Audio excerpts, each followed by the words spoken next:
Over 3,800 years ago, Egypt was in crisis. The current pharaoh has died. He has not left any male heirs to follow. What was to happen? Foreigners to the north had already started arriving in Egypt, and the land had started to become divided, with independent rulers emerging all over the land. The last glimmer of hope would come from a princess, a daughter of the 12th dynasty pharaoh, Amunemhat III. This woman was the only legitimate heir left to rule. Her name was Sobekneferu. In an extraordinary break from tradition, she was to set a precedent for all female rulers to come, such as Hatshepsut, the 18th dynasty female pharaoh. For years now, people have credited the incomparable Hatshepsut with being the first female pharaoh. However, this is incorrect. Yes, there were female rulers, from Merinith from the 1st dynasty to Kent-Kawes from the 4th dynasty. However, Sobekneferu was to be the first to use the title of the daughter of the sun god Ra. Her rule saw many trials and tribulations, and would see the end of the Middle Kingdom of Egypt and the end of the Pyramid Age. She is the first woman who rules as king. Staunchly retaining her femininity. She changed the religious belief. She became a pharaoh. Her name means the beautiful one of the crocodile god Sobek. What evidence is there about her connection to these fierce creatures? We know she had temples built in Faiyum with mysterious underground chambers. Sobek is a crocodile god. Every opportunity they get, they will try to kill you. But what do we rarely know about the queen's life? Throughout the years, I have investigated many Egyptian queens and their illustrious lives. Now, join me, Curtis Ryan Woodside, in this documentary, years in the making, to finally learn more about Sobekneferu. I have traveled around the world to gather up the crumbs of clues that have been left behind, not only from her life, but also her death. This is the homework for the scribes. Lots of unanswered questions. We're gonna try and answer them. Who was Sobekneferu? I come face to face with the only known statue of the queen left, and learn more about not only herself, but her family, her religion, her legacy, the downfall of her dynasty, and her death. Come with me as I investigate the Crocodile Princess.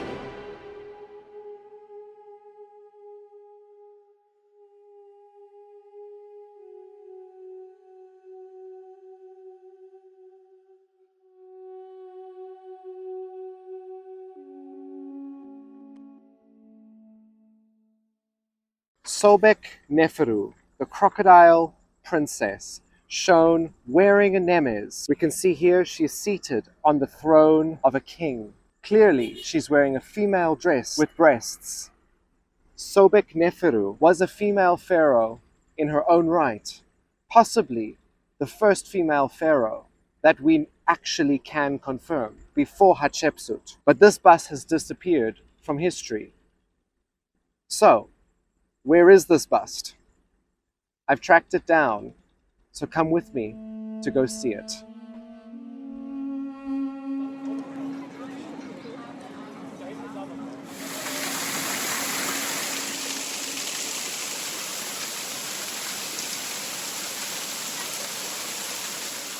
I've come to Berlin to see something that's connected to this animal right here, and an Egyptian queen.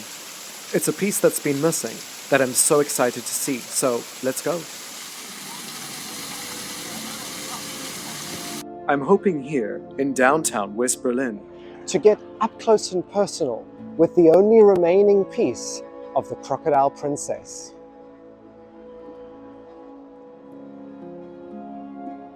This is the Hipsvormerei, which has been around for about 200 years, and they have some of the most faithful casts of ancient Egyptian pieces, as well as other masterpieces, such as their beautiful replica of Nefertiti. But today, they have something special for me to see that's not actually on display.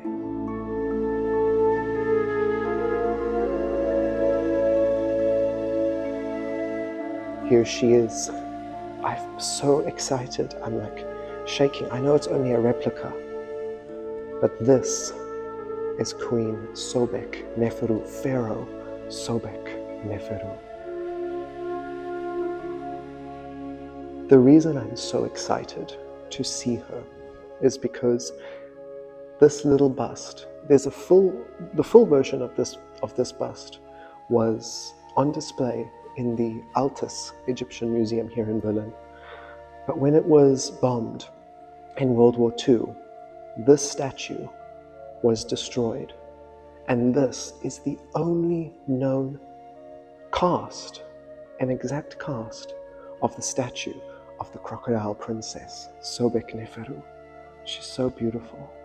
And you can see she's wearing this really interesting sort of nemes. It's pleated.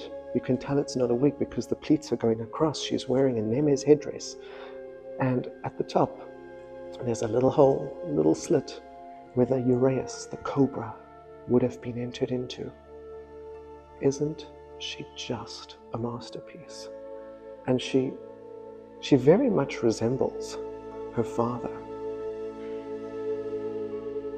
Unlike other Egyptian female rulers, Sobekneferu kept her femininity and displayed herself as a woman not conforming to the male pharaoh standards. Sobekneferu is an important figure in ancient Egyptian history because she is the first woman who rules as king. Royal women before her had wielded tremendous amounts of authority. When Pepi II at the end of the 6th dynasty came to the throne at about the age of 6, we know that his mother was heavily involved in the day-to-day ruling of the ancient Egyptian government. Queens and princesses continued to be significant in the 12th dynasty, but it was Sobekneferu who took things a step further and ruled at the pinnacle of the ancient Egyptian state. She became the guarantor of Ma'at, the mediator between heaven and earth. By tying on a kilt over her dress, taking on that form of royal regalia, she was able to perform rituals in the same way as a male king. For us to learn about Sobekneferu, we must go back to the start of the 12th dynasty to understand the dynamics at work within Egypt. Amunemhat I, the son of an army general, he succeeded to the throne as the first pharaoh of the 12th dynasty, just shortly after Egypt had been reunified. Amunemhat I, he was to have a long line of prosperous successors. Like his son, Sesostris I, he pushed Egypt's borders wider to the north and south, invading Nubia twice and Canaan on occasion. It's from Sesostris I that we get the tale of Sinuhe. The scribe Sinuhe wrote that Sesostris I had to be rushed back to Egypt during an invasion in Libya after his father, Amunemhat I, had been assassinated. Many copies of the tale of Sinuhe are still intact. Dr. Sahar Salim has brought me to the Nemek to show me one of these ancient copies. This is the tale of Sinuhe, Yes. when Amenemhat I was killed, and he fled to the Levant, and he wrote his story and his adventure while he was there. It's beautiful. Yeah, despite of that it took place earlier, we still have copies of them, of it till the New Kingdom. Yes. Because you know that this tale was the homework for the students in school in ancient Egypt for the scribe. So this was the prescribed literature. Yes, this is their homework to do. So this is a later copy. This is the 19th dynasty copy of the earlier story from the time of the Middle Kingdom. It's amazing because it's illustrated as well. We have small images showing different gods and different events. Yes. This is the homework for the scribes, and this one seemed to be a good one. Those poor children, they couldn't even escape homework 3,400 years ago. Yeah. It is also from the reign of Sesostris I that we get a monumental display of the pharaoh's power and the wealth of the country. So, Curtis, where are you taking me? I am taking you an hour out of Cairo today to a site called Heliopolis, which is place of the sun. Okay. And we're going to see one of the oldest obelisks that's still standing in Egypt. That's exciting. Sesostris I left his imposing mark here. This is the oldest giant-sized obelisk erected back in 1971 BC. Kaylee, this is the obelisk of Sesostris I. He felt he was blessed from the sun god Ra. Yeah. And he built a temple here dedicated to the sun and erected this giant obelisk. Well, it is at least giant. It is. Although, when I look at the top, the inscriptions are much clearer than at the bottom. You're right, yeah. So I feel like there is a possibility that it either was below sand and therefore eroded a lot more. Because normally you would suggest that the top would be eroded more because of the sand. Like from vandals. From vandals and I think it's got a reconstruction phase going on as well when I look at it. There's a little bit of chipping happening around the center as if some names were changed. Yeah. Which is interesting because it's still Senusert, so maybe this obelisk might have been started by his father. That's a big possibility, for sure. sure. Lots of unanswered questions. But we're going to try and answer them. Exactly.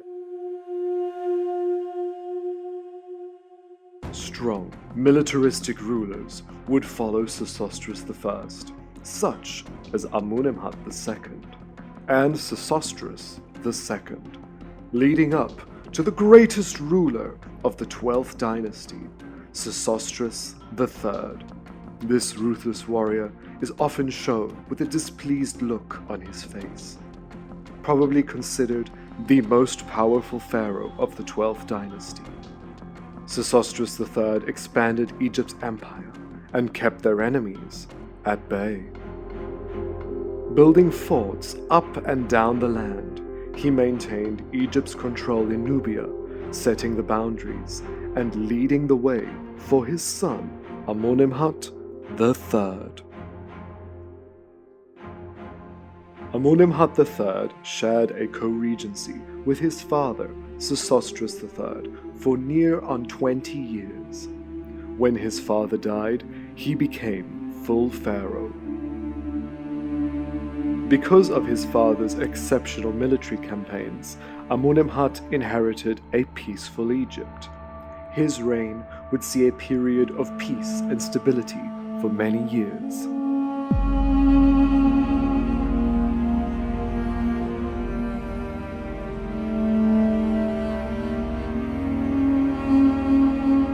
Amunemhat III, the father of Sobekneferu, the father of the first ever recorded female pharaoh. And he's so beautiful. He's done in this 12th dynasty style. And you can see he's got those frown lines, pretty similar to Sesostris III. This statue has been changed many times over its lifetime, probably created first by Sesostris, then adapted to Amunemhat III. And even on the side, we have the names of Ramesses II and his son, the 13th son, Amenirdis. Only one military battle is attested to this king. In the 9th year of his reign, he went down into Nubia and conquered Semna after a revolt from a small population down there, but this is only mentioned on a crude rock inscription. However, his reign appears to be one of prosperity. Amunemhat then focused his attention toward improving agricultural infrastructure and building projects. He started to turn towards the Faiyum oasis. He constructed a temple out in the desert, now named Medinet Mahdi. It was here that he housed a select group of women whose role was to pleasure the pharaoh. They were the harem of the king, specially selected women.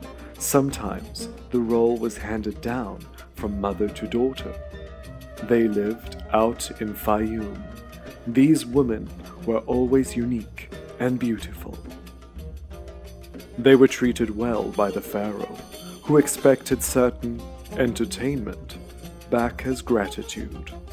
Amunemhat is well documented for his visits to the harem in Faiyum.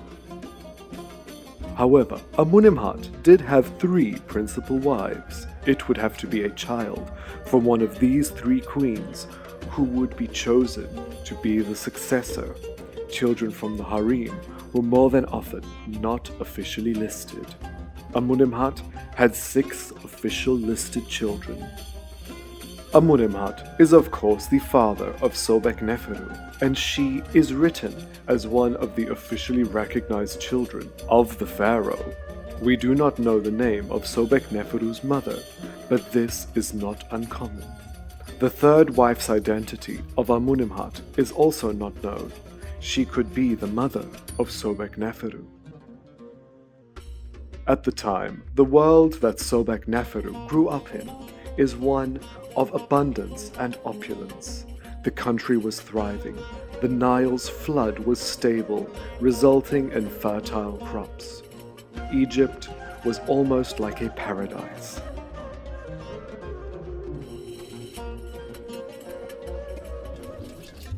Sobekneferu's father had led several expeditions to the land of Punt, bringing back many sought-after items. Gemstones were being mined throughout the land and beyond. People all around were living pretty stable and flourishing lives. Many of the furniture pieces from this period are some of the finest of all antiquity. Imagine Sobekneferu probably used items like this, or even better, in her everyday life.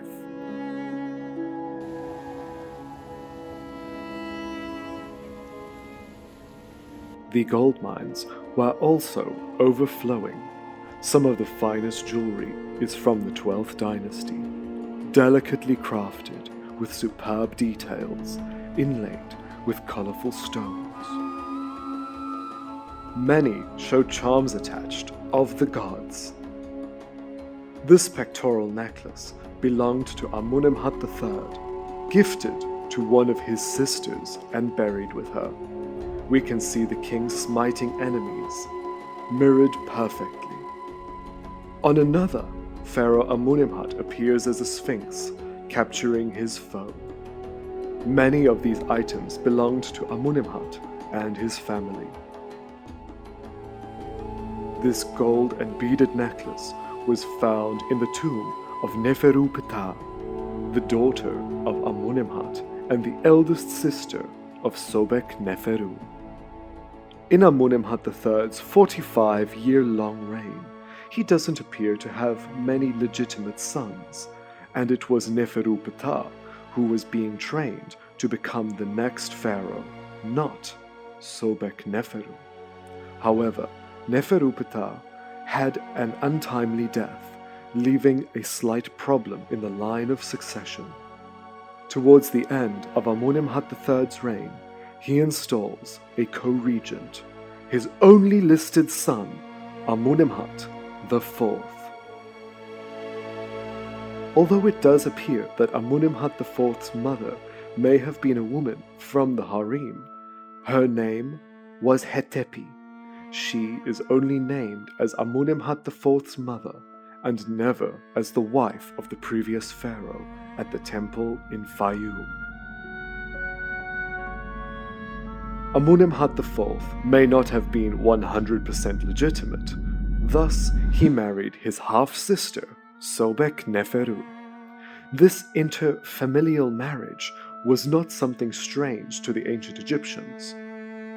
Sobekneferu, how much do we know about We know very little about her. Yeah. We know just some evidence that she ruled. That's what we know. She changed the religious belief. She became a pharaoh, and that's why her monuments were completely destroyed. Yeah. Women held much power, and a woman coming from a pure bloodline could somehow add value to a male ruler. Women were often brought right to the forefront in times of great crisis. When his father died, Amunemhat IV became full pharaoh. He went on to rule for around 9 years. He may have had 2 sons from another wife. However, when he died, neither of these sons were recognized as rightful successors to the throne. It would be Sobekneferu who became a female pharaoh.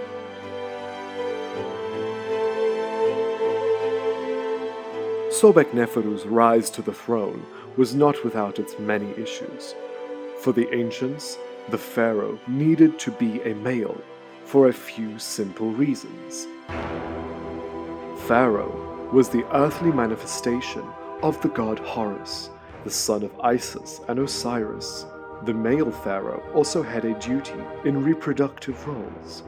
Pharaohs were also referred to as the strong bull of his mother Hathor, such as seen on the obelisk of Sesostris. However, women did have many high-ranking positions in ancient Egypt, and under the right circumstances, a woman could become pharaoh. I think this speaks to the flexibility of ancient Egyptian ritual. And while male kingship was the norm, the office of king was male for the ancient Egyptians.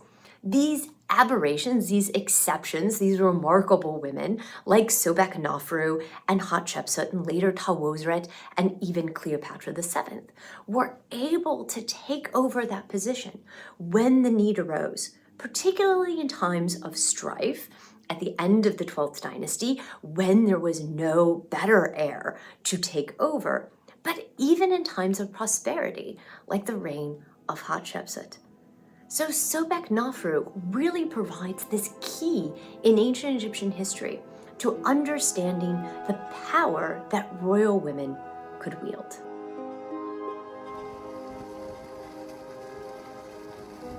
In the Louvre in Paris, among the thousands of ancient Egyptian items, between the many 12th dynasty artifacts almost hidden away, there is the remnants of a statue of Sobekneferu that shows her as a pharaoh.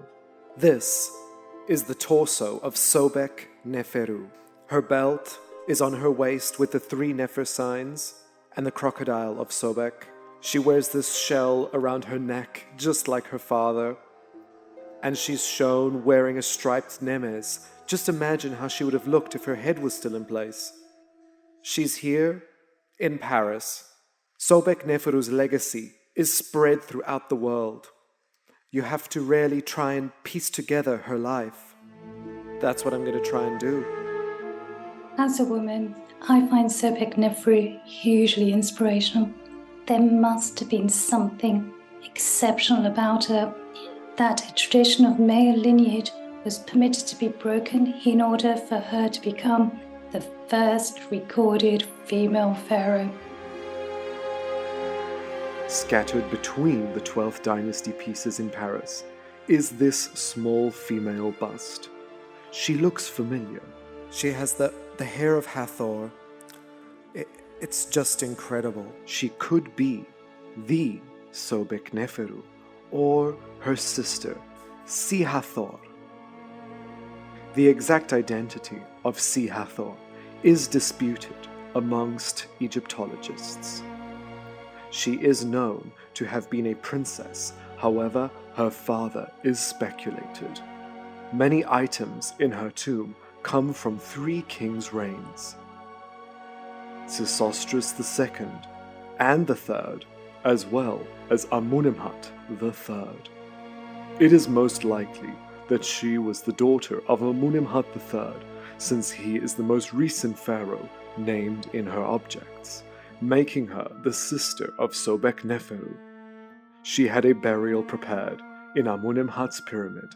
However, she was buried near Sesostris's pyramid. This is not uncommon for a royal to be buried next to another pharaoh's tomb. This is evident from the variety of 12th and 13th dynasty tombs in and around the pyramid of Amunemhat III at Dashur. The beautiful objects from Hathor's tomb include some of the most exquisite jewelry, earrings, bracelets, and more. A gold and inlaid pectoral necklace showing the throne names of Sesostris. Several necklaces and belts were also found with the fertility symbol of the cowrie shell dipped in gold, as well as a very 12th dynasty symbol, a seashell. It is the same kind that we see Sesostris and Amunemhat III wearing on their statues, as well as Sobekneferu.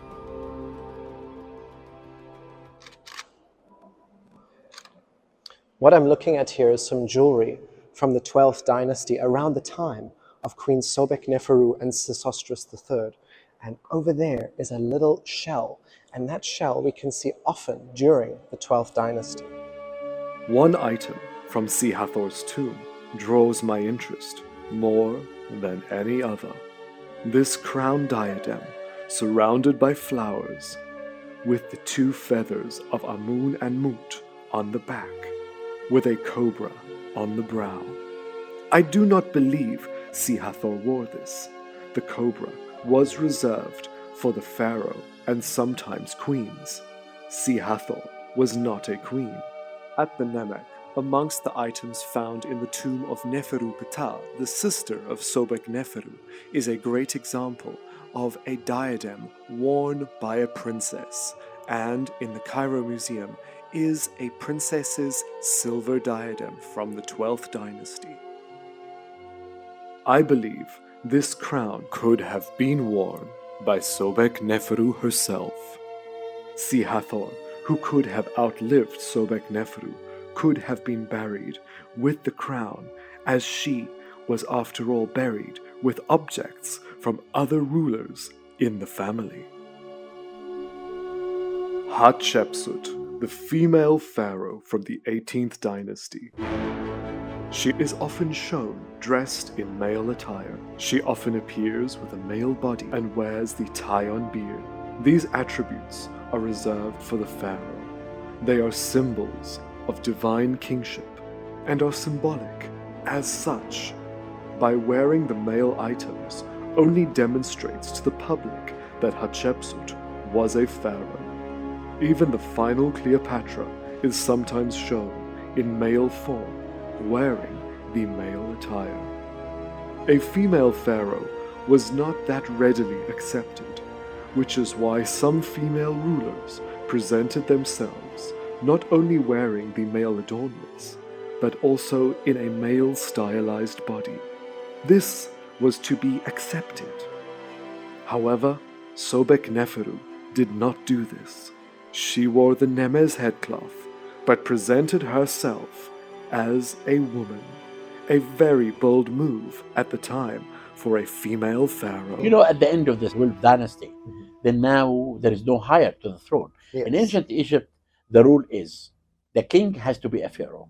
Women cannot be pharaohs. Yes. But a man cannot be a pharaoh without women. And therefore, it doesn't mean that if women cannot be pharaohs, they are low. No. The Egyptian, when they saw Isis crying after she lost Osiris, her tears made the Nile. Yeah. She raised Horus to take the revenge from the devil. And therefore, at the end of the Middle Kingdom, there was no higher a pharaoh. And this is why Sobekneferu as a queen came to be, I think, to be the second woman to be ruled after the Old Kingdom. Sobekneferu continued her father's building projects in the oasis to cultivate new farming lands. She also took on several building projects that had not been completed by her father and brother in the Faiyum. At the temple at Medinet Mahdi, dedicated to the crocodile god Sobek, we can find a very small and fragile remnant of the female pharaoh.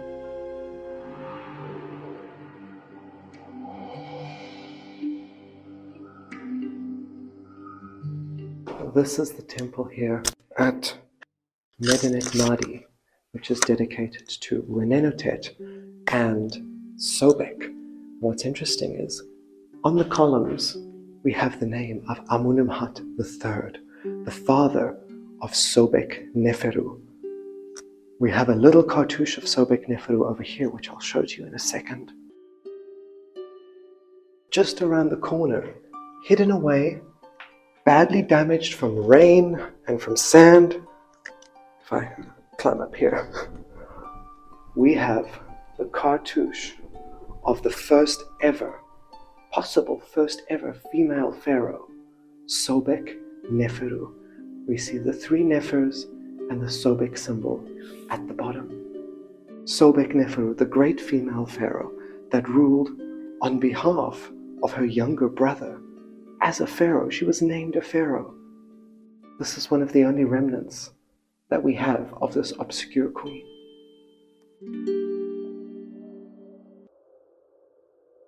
It was here at the Temple of Sobek, at Medinet Mahdi, that a cylinder seal of Sobekneferu was discovered in 1868. The cylinder has the cartouche of the pharaoh, shown with the crocodile god and the three Nefer glyphs. Above that, she has the title of Nesut Biti, the ruler of Upper and Lower Egypt. As you roll it, we have her Horus name, which tells us that she is the daughter of the sun god that makes Horus joyful in the upper and lower lands. On the other side, she's referred to as Sa'at Nebtawi, Jed Neb Anktahoru, which means the daughter of the Lord of the Two Lands, the strength of the golden horizon of Horus. At Medinet Mahdi, several headless statues of Sobekneferu were also discovered. She also made additions to the temple at Heracleopolis Magna. She also added an inscription at Amunemhat's mortuary temple stating, "This is a place for my father for forever." Yet Sobekneferu completed a very mysterious building project in Faiyum, a project that was linked to the god of her namesake, a place that was massively important in her religious beliefs, one that has caught my attention. A temple built in the 12th dynasty by Amunemhat and continued by his daughter, the female pharaoh from the 12th dynasty, Sobekneferu. Almost nothing remains of the original temple. The Greeks rebuilt it around 300 BC. Only one god is depicted here. The temple may seem small from the outside, but inside it hides many nooks and crannies. To the sides are several small chambers. Exploring down the labyrinth of hallways, we can see that these walls were once decorated. The limestone has been chipped at by ancient Christian visitors seeking to erase the pagan texts. Much of this temple is a mystery, with several pits dug meters down. Water lines lead me to suspect that they were once pools to house crocodiles, connecting Sobek, the energy of the Nile, to this place. A bridge over a 2-floor deep pit crosses over to 3 niches that contain the statues of the god. Crossing the bridge here is unique. I suspect it was to link you to the god Sobek, who lurked in the waters beneath your feet. The unlucky chosen priest was tasked with going down to leave offerings to the temple crocodile. The Greeks called this area Crocodiliopolis, the place of crocodiles. Here at this temple of Sobek, Sobek is a crocodile god known in the Faiyum area. He was a god of war and protection for the pharaoh, and he was mentioned as early as the pyramid text, which we find in the 5th dynasty pyramids of Unas out at Saqqara. So he then later became part of the coffin texts as well, and later the Book of the Dead. On the roof of the temple is the only inscription still remaining, with its human body and wearing a feathered skirt, holding a was scepter, appearing with a crocodile head, is Sobek, near a slit for light connecting him to Ra. We're not actually sure why they even decided to build a temple to Sobek out here in this arid landscape with only the Faiyum oasis to provide water. Was it to bring healing and protection to this area, yet this area is not a water area? Or was it to invoke the water god, Sobek, the god of the Nile, to direct the Nile to come and make this land fertile? But this temple raises more questions than answers. What evidence do we have that the ancient Egyptians kept crocodiles in the temple? I am traveling further south to get the answers. It is here at Komombo that another cult center of Sobek was established. This temple was mainly renovated during the Ptolemaic rule, with images having a Greek flair to them, and even some scenes showing the great female pharaoh Cleopatra. Sobek was a crocodile, and therefore he was seen as a god protecting the waters of the Nile. This temple is dedicated obviously to Sobek, the crocodile god, but also, in part, to Horus. And these two, when they came together, this temple was used in the later period, during the Greek period, as almost like a hospital. People would come here to be healed. Sobek, over here, would then be considered to heal, the skin and burns and things like that. What the Greeks believed Sobek was doing here when they transformed this temple into a hospital. And they then believed that Horus would heal the eyes. So these two gods came together here and were seen as healing deities, but before the Greek time, they had very different roles. It is at the back of Komombo Temple that we find proof of crocodiles being housed here. These pits at the back of Komombo are believed to be where they kept the temple crocodile. This would be one crocodile that embodied the spirit of Sobek. They kept them in here, and one priest had the lucky task of getting to put jewelry on this crocodile, and some of them even had painted nails. There are other pits around the temple as well that housed even bigger crocodiles. Many of these temple crocodiles were mummified when they died. These Nile crocodiles were divine after all. But these were kept in water, in sunlight at Komombo. But this doesn't answer my question about the water pits at Qasr Karun Temple in Faiyum. Could Sobekneferu really have had Nile crocodiles in the dark waters below the temple that survived? To get the answers, I have traveled back to my hometown in South Africa to learn about the Nile crocodile. I'm meeting up with Ruan Hills, who spends his days surrounded by crocodiles.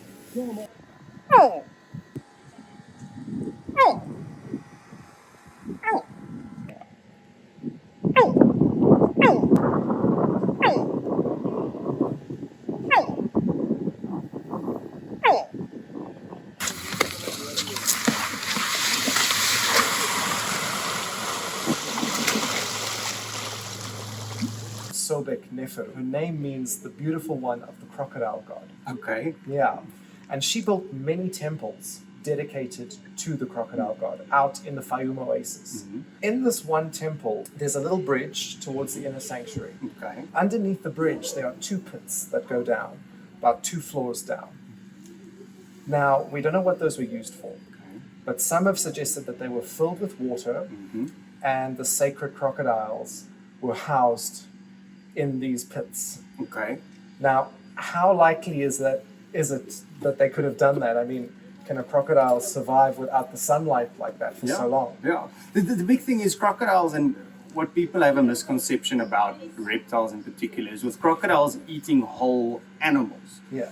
They get the calcium and the stuff from the entire animal that they eat. They don't need as much vitamin D to change the to absorb the calcium as other reptiles might, like Can they get that from just eating? Just from eating and digesting, yeah. So crocodiles have also probably one of the strongest stomach acids of any animal out there. So there is still research being done, but if I'm not mistaken, there's a small population of freshwater crocodiles somewhere in Australia that predominantly live in caves. Okay, and so they they don't only see sunlight. eat bats. Yeah, yeah. Wow. So obviously, because of that, those crocodiles have a much lighter skin tone. Yeah. So they are almost pure yellow crocodiles. Yeah. Because they don't need that thermoregulation with the black spots and all of that, and also because it's dark, they don't need the camouflage either. Yeah.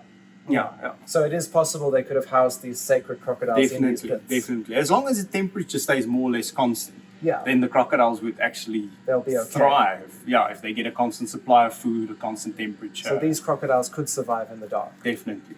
So in here we've got about 2,800 new hatchlings. Yeah, so you can see as well, there's no natural sunlight in any of these stuff because for the first couple of years it's more important to keep the temperature constant than it is for them to have natural sunlight.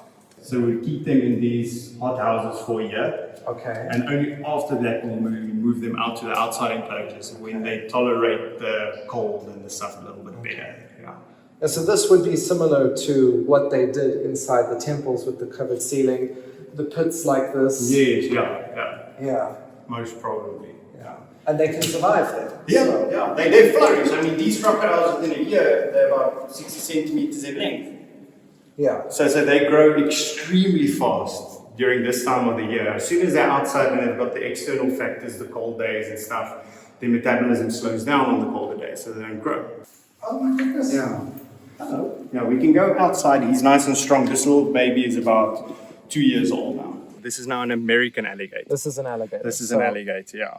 So when it comes what to... What is the main difference? At the moment, there's about 24 different recognized species of crocodilians. Okay. Which they can classify into 3 to 4 groups. So you get your crocodiles, alligators, caimans, and then your gharials. Big difference between crocs and alligators, obviously, where the alligators would have a very round-shaped head. Crocs have a very triangular, V-shaped head.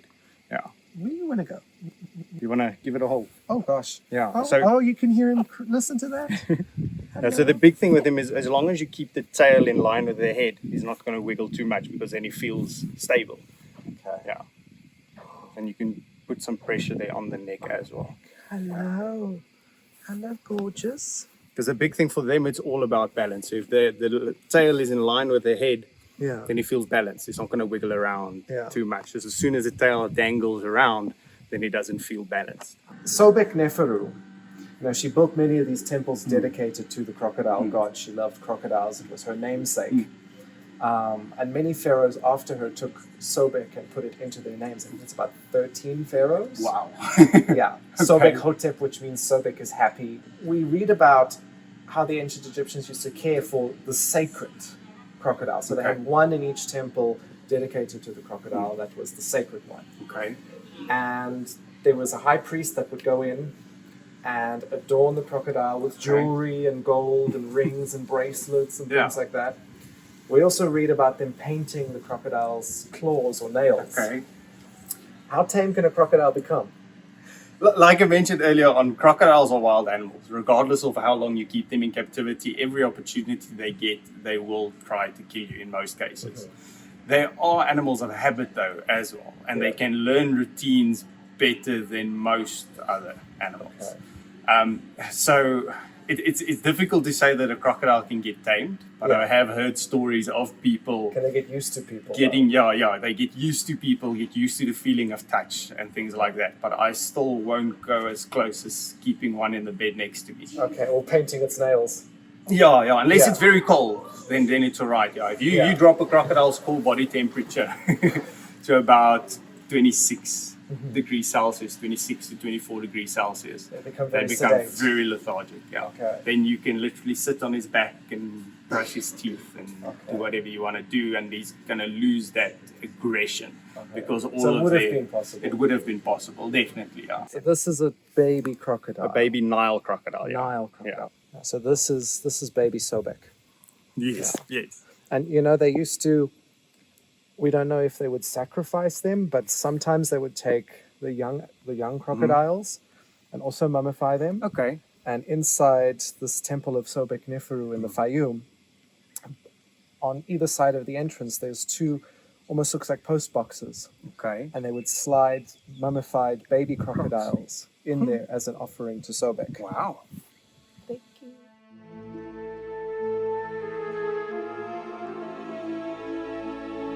Sobek. He was the protector of the Nile, and later on he became the god of repairing the skin underneath the Greek rule, because obviously, when a scale breaks off, they can regenerate. Exactly, yeah. So they saw a lot of interesting things about a crocodile, but in your opinion, what do you think they saw in these Nile crocodiles that they could have made them want to elevate a crocodile elevate a crocodile to a divine status? I think probably one of the reasons is because of the fact that they are close to prehistoric. Yeah. So they've been on Earth longer than most other living animals, probably. And also one of the facts that they are one of the most dangerous animals in the river systems in Egypt. By far, in Africa, except for hippos and stuff like that as well. So I think it might have come out of a thing of fear, and they think that if they worshipped the animal that they fear more, they would like appease. Yes, exactly. So to get more respect for the animal, so it doesn't attack them. So you show the respect, and then the animal will show you respect back. In return, precisely. Something like that. We see that with the lioness goddess Sekhmet. Okay. They feared her. So they deified her. So I assume it would have been the same with crocodiles, probably. Protecting the water, because you go to the water, the crocodile comes out. Exactly. Right? So the more, and I think with most animals and most aspects of snakes and stuff like that, the same. There's a lot of new cosmetic products that are starting to come out as well, where they use crocodile fat in serums to help with burn marks and stretch marks and lesions. That's exactly what they did at the Komombo temple. They would take extracts from the crocodiles. People are only now realizing it. They had it already. Exactly. You clearly spend almost every day basically with these crocodiles, right? Yes. With crocodiles, and one of the things I appreciate about them, unlike other animals that people can farm with, is the fact that a crocodile, regardless of how many years it's been in captivity, they stay wild animals. They do. Yeah. So if you go swimming in this pond here behind us, the crocodiles will instinctively try and kill you. Yeah. But crocodiles are, as you can see, not very active animals. Most of the day they literally lie and bask in the sun to try and maintain their body temperature. Can a crocodile differentiate between other crocodiles? Is there like a sense of community with them, or are they still very much... Yeah. Crocodiles, it's funny enough, they are, when it comes to reptiles, they are one of the only reptiles that show sense of community. And even in long stretches of river, you would see batches of crocodiles, of 50 or 60 crocodiles that would bask in the same bank. Even though there are kilometers of riverbank available, they would still choose to bask together. So there is a sense of community with them. You can see even these big crocodiles, they're a lot more scared of us than you would be of them. He's not happy. No. He's going to swing around for gosh. As long as you are about 1.5 meters away from the head and the body and the tail, you are out of strike. Just to make it clear, when I started this documentary about Sobekneferu, it was never the intention to get this close to a giant crocodile.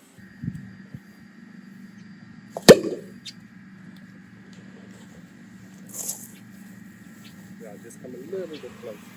Because if that guy chooses to swing around, we can move from the seat. This unplanned part of the shoot was definitely not the most comfortable interview I've ever done.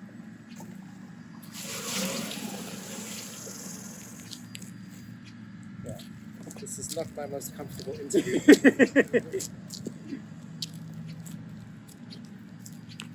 Yeah, you're backing off more than me. Yes, y'all know faster.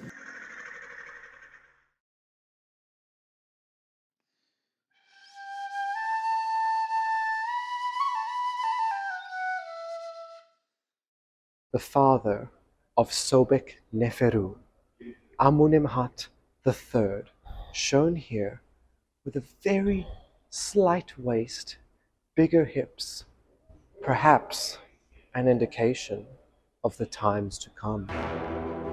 It appears that at the end of Sobekneferu's father's reign, Egypt was in a steady decline. The coffers had been abused, and the funding began to run dry. Building projects slowed down, mining was reduced, and trade became limited. However, well before Amunemhat III's reign, the people began to complain about the declining economic conditions.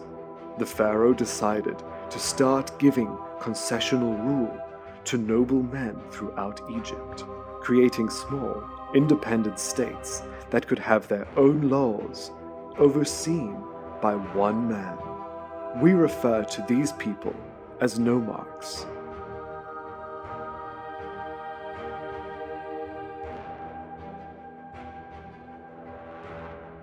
In Aswan, at Kubait al-Hawa, are some tombs of these nomarchs. One nomarch at the start of the 12th dynasty showed his power. He created a deep tomb in the mountain, and by carving himself on the facade of his tomb, on the outside of his tomb, he is shown performing scenes usually reserved for a pharaoh, along with several harem women. He is accompanied by his son and his dogs. The name of Sarenput I is so clear here. We can see the goose or the duck, the mouth, the water, the box, and the loaf of bread. And this spells out Sarenput, Sarenput. This man's successor, his nephew of the same name.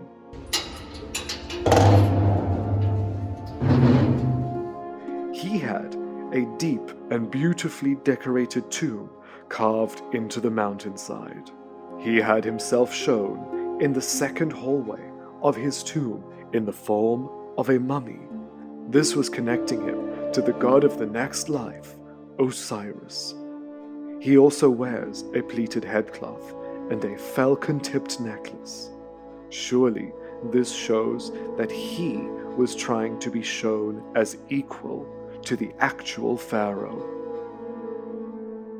In the side chamber, we can see the human remains that have been located in Sarenput's tomb. You can see the remains of the top of a skull. But these bones are far too many to be one person. This tomb and many of the tombs at Kubait al-Hawa were reused later on as mass burials, recycled as tombs for other people. So, apart from this one skull, there are lots and lots of other bones. All of these baskets are filled with bones. It's quite interesting because usually a tomb, you go in, you see it with all the lights on, you get a different feeling. When you see the actual human remains, it somehow humanizes the tomb. And it's quite a moving experience to be so close to people that once lived like you, like me, and here they are. Yeah, it's quite something. This is the owner of the tomb, Sarenput. Here he is wearing a beautiful broad collar necklace. He's holding a staff and a scepter. Sarenput is a nomarch, so he ruled, but he wasn't royal. He is here welcoming his mummy coming into his tomb. And on here is his son. His name is Ankh-Nura. Him and his son are depicted here in his tomb. As we go further down, we will see other family members of this man. He was of such a high status, he could afford a magnificent tomb such as this. Further down in his beautiful tomb, we can see him with his son and his wife receiving many offerings. In this piece here would have stood a statue of the man, of the nomarch. In front, offerings could be placed. His tomb, his actual burial, is further down. But here, we can actually see the workmen actually at work. Here's the grid that they used to create the perfect harmony in ancient Egyptian art. You can see the entire piece here that they just forgot to paint with this blue-gray color. Here is how they would have made the tomb. You can see by Sarenput, they started to paint over the grid, yet they stopped. Did he die before the tomb was finished? Or did he run out of money? Or did the workmen just decide to stop? We don't know. But one piece that I find the most intriguing in Sarenput's tomb is this one. The beautiful man sitting here with his little goatee beard, and above we can see the hieroglyph of an elephant, and with a little mound and this N. This spells out Elephantine, the island that he ruled on, which is just across from these tombs at Kubait al-Hawa. He ruled at Elephantine, and there it's written. You don't often see an elephant in ancient Egyptian hieroglyphs. And here we can see Khnum. Khnum was the god that Sarenput would have worshipped above all others at Elephantine. His name is written here in a cartouche as a royal. Now not Sarenput, he's now Nubkhara, which means this golden spirit of the sun, Sarenput. These nomarchs even established their own funerary cult and ensured that their family and priests would continue to leave them offerings. Sarenput was the nomarch of Elephantine, the island temple complex across from the tombs. One nomarch in particular, here named Hekaib, even had his own mortuary temple complex created, where he was to be worshipped after his death. Several men named Hekaib were worshipped here, even one from the reign of Sesostris III and Amunemhat III. During the co-regency of Sesostris and Amunemhat, the power of the nomarchs was slowly being extinguished, maybe due to the pharaohs seeing these people as too much of a threat to the actual rule of Egypt.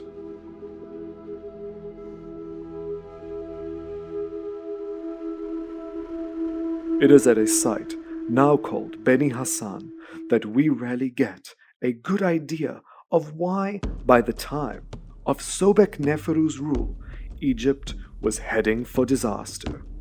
High up on the hill of Beni Hassan, we can understand the beginning of the end of the Middle Kingdom. The tomb of the nomarch Ameni at the start of the 12th dynasty shows us there was much rivalry between the Egyptians and the people to the north known as the Hyksos. These people from the area of Canaan fought many times against Egypt and eventually set up a peaceful settlement in the delta named Tawosret. This was probably allowed by a corrupt nomarch. In another tomb, we can see this event taking place. In the tomb of the nomarch Amunemhat, we can come up close and personal with the nomarch and the Hyksos. These people are shown arriving from the land of Amu in Shu. The man on the right, at the front, is named as Abasha, and he is titled as the leader from foreign lands, also known as a Hyksos. On this wall, coming down here, with Amunemhat holding the bow with his pet dog in front, being flanked by Egyptians on either side while arriving in Egypt, are these people wearing foreign clothing. The patterns are not Egyptian. They don't look Egyptian from the hair and the beards.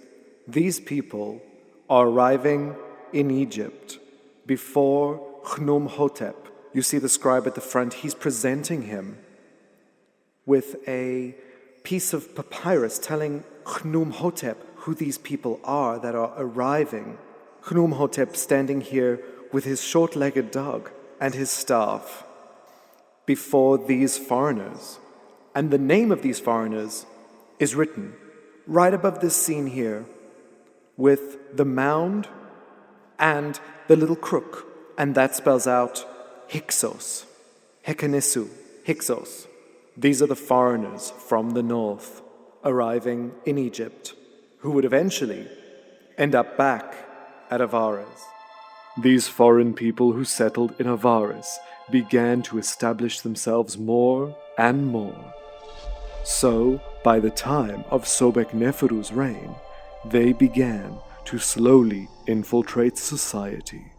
Many historians refer to the Middle Kingdom as Egypt's classical period, since we hear from many of the voices of the ancient people. The 12th dynasty saw a rise on power of nobles and people who served the pharaoh. It was not uncommon for noble families at the time to have male servants, butlers, if you like.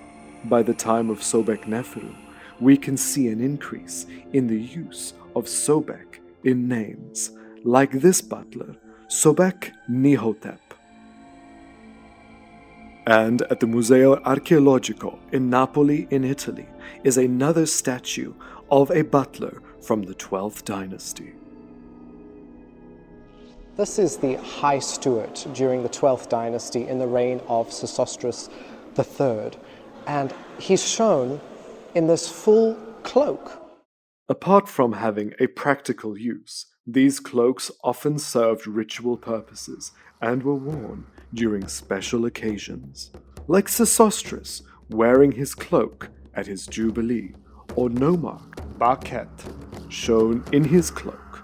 This is a very interesting scene. I first didn't know what it was, but as you can see, it is the man, Barket. He's got his front leg here and his back leg here. His head is there, his arm is here, his hands are holding a staff, you can see there, and he's got like a cloak or something over him. And he's like crouching down, probably inspecting his land, because there's so much agriculture happening here, so maybe they wanted to depict something they saw this man actually doing one day.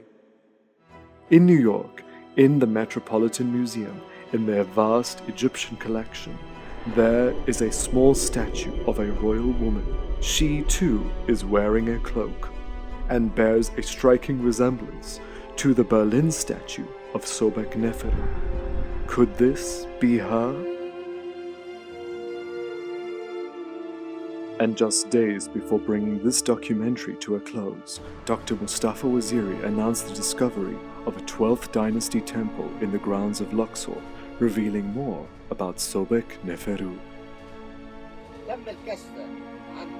Within the remains of the 12th dynasty temple, they discovered a granite bust of a queen.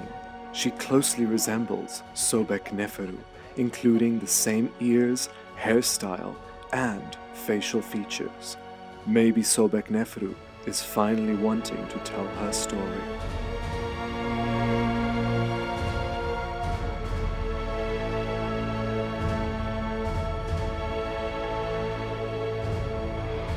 Unfortunately, Unlike Sesostris and Amunemhat III, Sobekneferu did not rule long enough to celebrate a jubilee. There is a rock inscription at Semna in Nubia recording the Nile flood in the 3rd year of her reign, and the Turin King's List papyrus records her reign very precisely 3 years, 10 months, and 24 days. The King's List at Abydos in the Temple of Seti I from the 19th dynasty, however, excludes Sobekneferu and other female pharaohs from the list of kings up to that point in time. Perhaps it was Seti's way of asserting that male rule was the only fully recognized form of pharaohship. Seti I, standing here wearing the blue crown with the red cap tied at the back, burning incense with his son, Prince Ramesses II. The names that are listed here starts with Pharaoh Meni, or Nama, as some refer to him. We have Teti, we go down the list, and we end up here at the 4th dynasty. We have Snefru, Khufu, Jenefra, Khafra. We go down through the dynasties. Ka-Neferah, we have Pepi. We have all of these great pharaohs of ancient Egypt listed here with the names below of Seti, Meren, Ptah. Seti, the one that pleases Ptah. With his throne name here, Mart Men Ra, or Men Mart Ra, meaning the place of the justice of Ra. It is incredible that this continues. We have Ramses I, Thutmose III, Thutmose IV, Amenhotep III. We then skip forward to Hor Awebra, Ramses I again, because Ramses I was around. We have him listed here twice, and we even have here ending with the name of Seti. She is, however, mentioned at Karnak Temple in the King's List.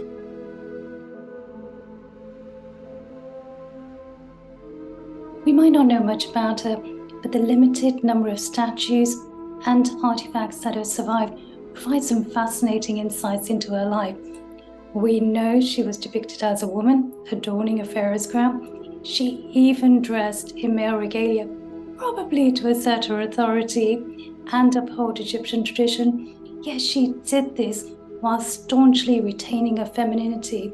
This speaks volumes about her ability to become a powerful woman in a social system that favored a male line of succession. We do not know how Sobekneferu died. Was she killed? She would have been quite young, between the age of 25 and 35. She would have had good doctors and access to medical treatments at the time. She would have been in good health. It is possible that she was assassinated by a foreign ruler, or by someone who did not agree with a woman being a pharaoh. All images of Sobekneferu have been damaged, a clear sign of erasure. Nevertheless, Sobekneferu tried her best to maintain Egypt, and given more time, she may have been able to prevent what was to happen next.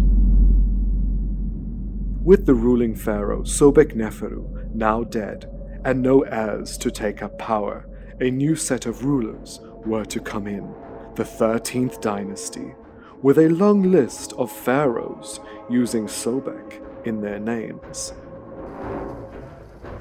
A temple doorway from Pharaoh Sobek-hotep. Now, there were several pharaohs named Sobek-hotep. It was a name that was reused. And we can see the name here with the cartouche. Not the original cartouche that was taken out. You can see it's deeper. Obviously, Dynasty 13 leaving their mark. Yet Sobekneferu was to be the last pharaoh of the Middle Kingdom. Shortly after her death, Egypt was divided yet again, with nomarchs taking up power again in their regions, and the Hyksos from the north gaining momentum. Eventually, only a few years after she had died, Egypt was in complete chaos.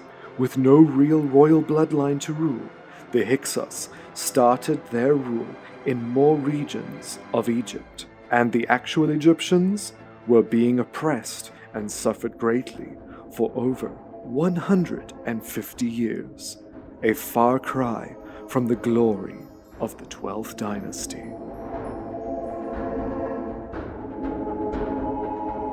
What of Sobekneferu's tomb?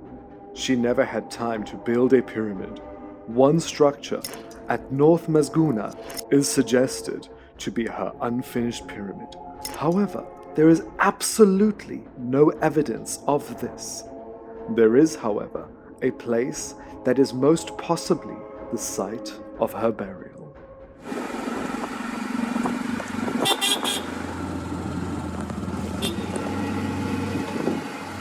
We're on our way to go see the Black Pyramid.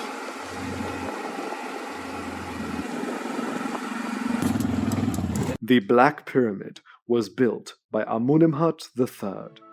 It was one of two that he had made. Both served as a burial site for many of his family members. However, there are two extra burial chambers inside the Black Pyramid. We do not know who was buried in them, but it is highly possible that Amunemhat IV and Sobekneferu were buried in these chambers. If there was no time to build their own pyramid, it was seen as perfectly normal to be buried alongside a predecessor's pyramid in the 12th dynasty. Even a pharaoh from the 13th dynasty named Hor Awebra was interred in this pyramid. The Black Pyramid behind me was the final resting place for three separate pharaohs. Yet another pharaoh was placed into Amunemhat and Sobekneferu's pyramid, and his name was Hor Awebra.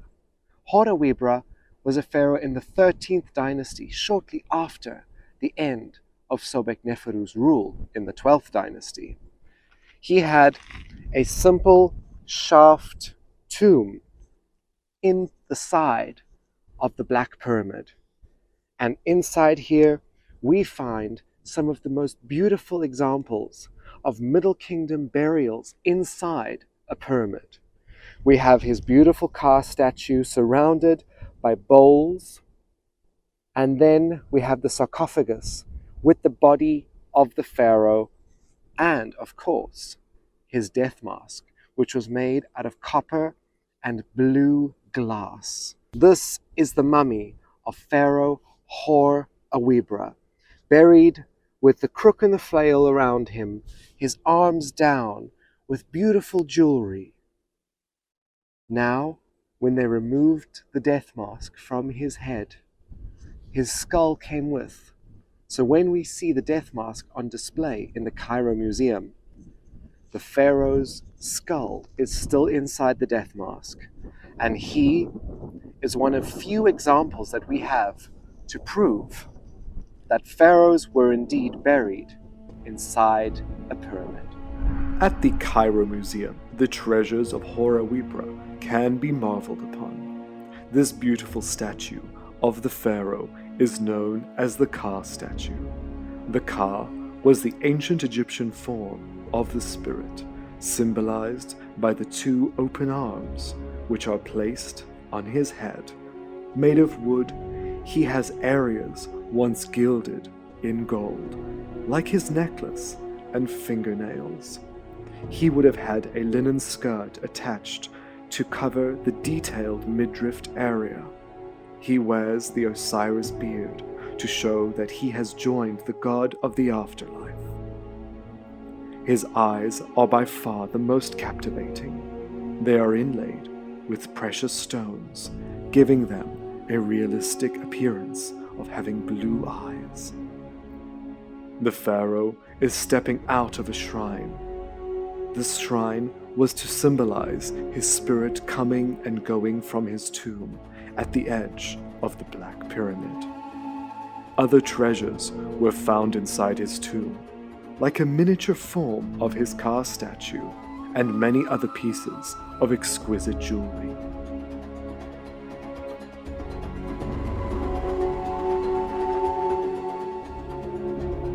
Many of his walking sticks and staves, and interestingly, 5 canopic jars rather than the traditional 4, as well as several jars containing these sacred oils. His mummy was badly deteriorated, yet his death mask is simply spectacular.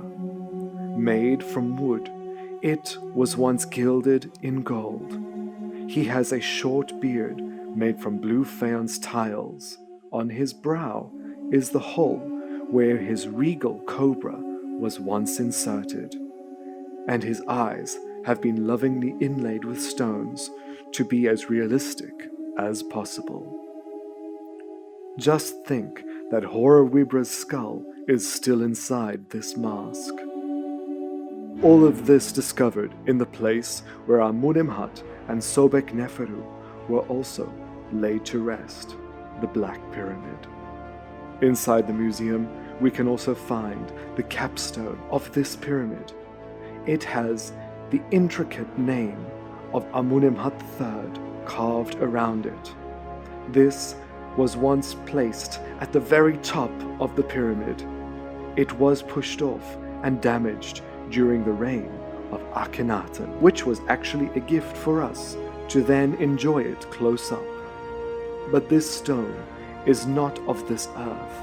It was created out of a meteor, adding to the heavenly meaning behind being buried in a pyramid. This imposing structure was to be the last giant pyramid built in Egypt.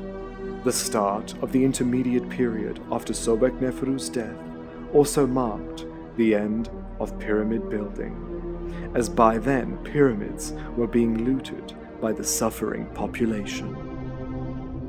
In its day, the Black Pyramid would have looked much different than it does today. It was made from this mud brick because vast building projects were becoming time-consuming and greatly straining the waning Egyptian economy. This pyramid is built out of mud brick. Many of the mud bricks have crumbled away. You can see here, this is the construction method: mud and straw to construct a pyramid. The last pyramid built before they started using tombs.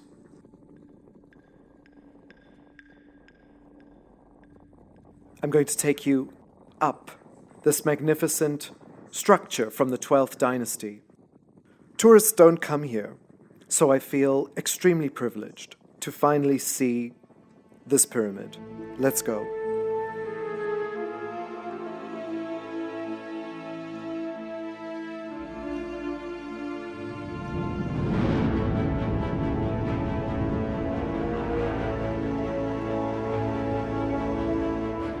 At the top of this pyramid, I found a few clues which could help us understand the erosion. Yes, 3,800 years of wind and sand has chipped away at it.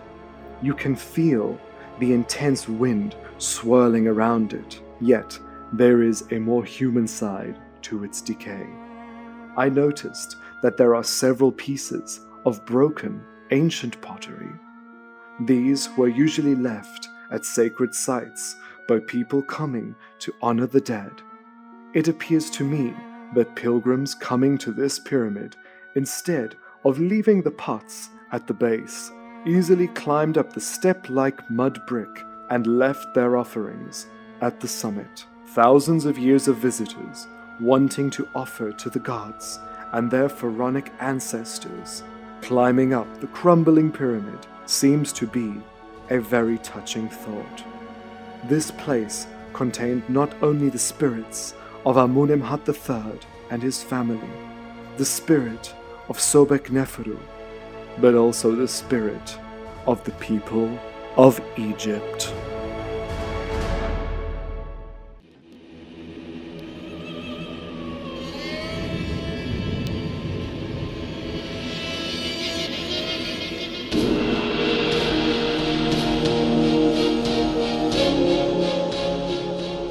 Ancient Egypt brings to mind thoughts of splendor, grandeur, and treasure. It's extremely familiar to us through mummies, pyramids, and tombs, but not so often for the idea of internal family drama, much the same as many have today, just slightly more sinister.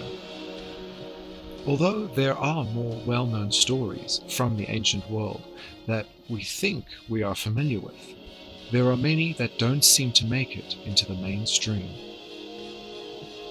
We all know the overtold story of Tutankhamun.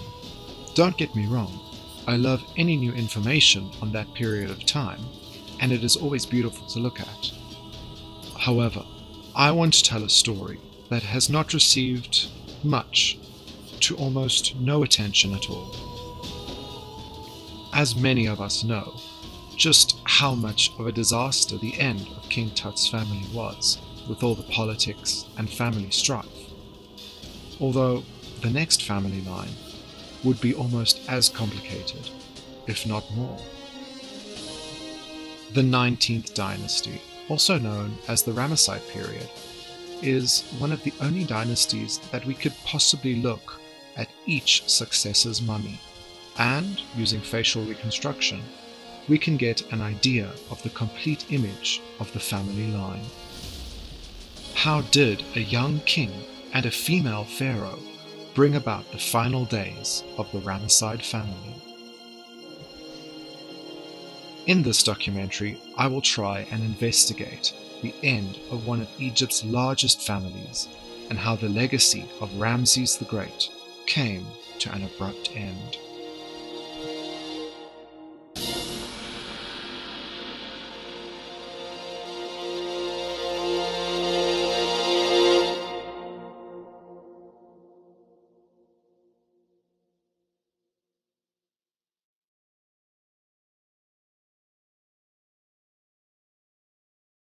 So, where do we start? The final pharaoh of the 18th dynasty was Horemheb. Horemheb basically seized the throne from Pharaoh I, who had succeeded Tutankhamun by marrying Tut's sister after Tut had died. Yes, I know this all sounds extremely complicated and dramatic, but what else did they have to do back then? Horemheb, who had no children, appointed Ramses I as his co-regent, and finally, as official successor.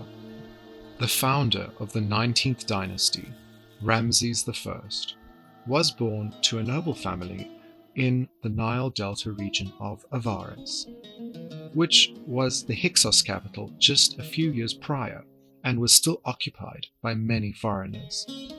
His father was a troop commander, and his mother was the overseer of the harem of Amun.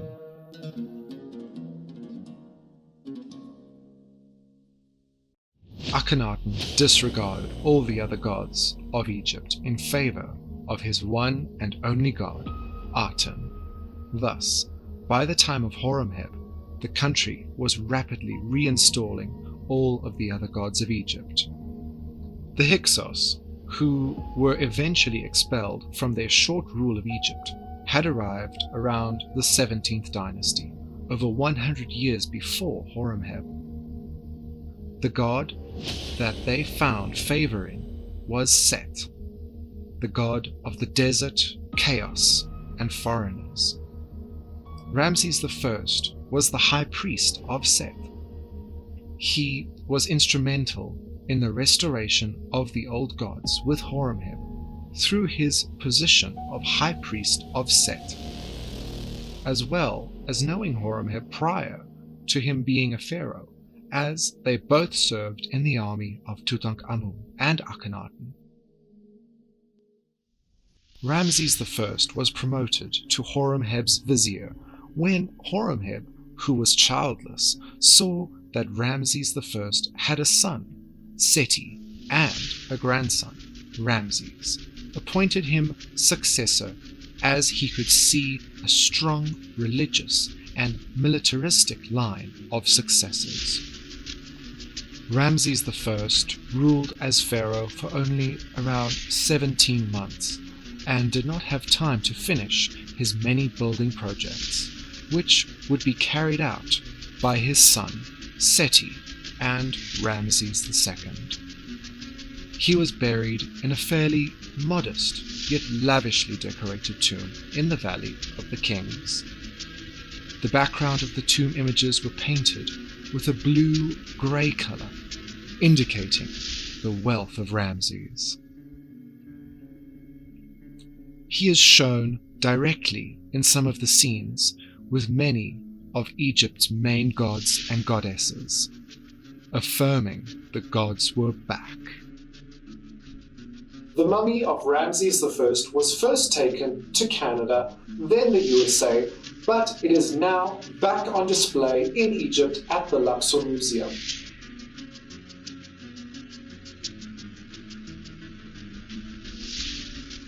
He died as an old man in his late 60s. His face still shows much of his experience and character.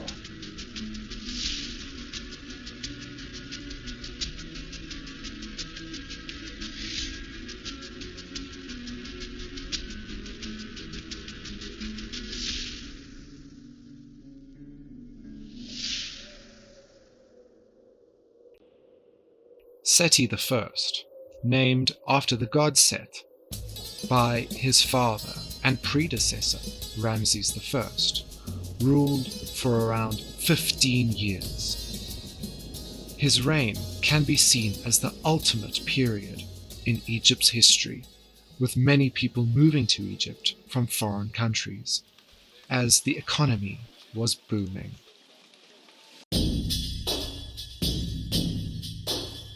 Seti began his military campaigns against the Hittites during his father's reign. He re-established the old routes of the delta via the fortresses en route to Canaan and Syria. During his reign, Seti fought several battles. He regained Nubia as a colony of Egypt and went north all the way to Turkey to expand Egypt's empire. Seti and his son Ramses had a close relationship, and Ramses would be by Seti's side most of the time, where he was learning how to rule Egypt from Seti. At the age of 16, Ramses accompanied Seti on a campaign into the north, where they defeated the Hittites and the Amurru peoples. Seti also went into Lebanon, where he went to war over trees. As you come out of the hypostyle hall, on the side here, it's the battle of Seti I with Lebanon. And this battle was started about wood because Seti wanted these specific trees from Lebanon, and the Lebanese did not want to give it to Seti. So he went in, he fought against them. You can see Seti riding in on his horse and his chariot, killing the people, fighting, and then eventually at the top, the leader of Lebanon surrendering and giving the trees over to Seti. And this was built by Ramesses II to tell the story of his father. He wanted people to remember what his father did. And if you come around the corner, here we see Seti riding back on his chariot, showing different battles that he was fighting against all the other people that were opposing Egypt. And as he comes here, we see Seti crossing the Nile. And this is a great image because we see the Nile, we've got the reeds on either side, and in between we have fish and crocodiles. That's how you know it's the Nile. And as he comes back, the people of Egypt are offering bread and incense to Seti. He's got his captives, and here is Seti giving offerings back to Amun, saying, "Thank you, Amun, for giving me the strength to fight my battles." all of the campaigns would be successful for a short period, as by the time of Ramesses II, when he became king, battles were a necessity to maintain Egypt's wider borders.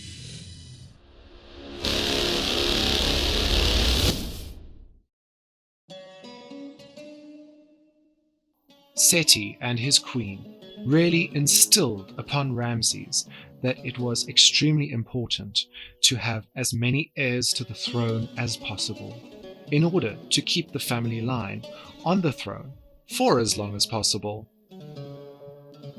But was this the right direction to go in? As we will find out, having all these family members does not always equate happy families. How did a family of such strong rulers have their powers washed away under the waters of the Nile?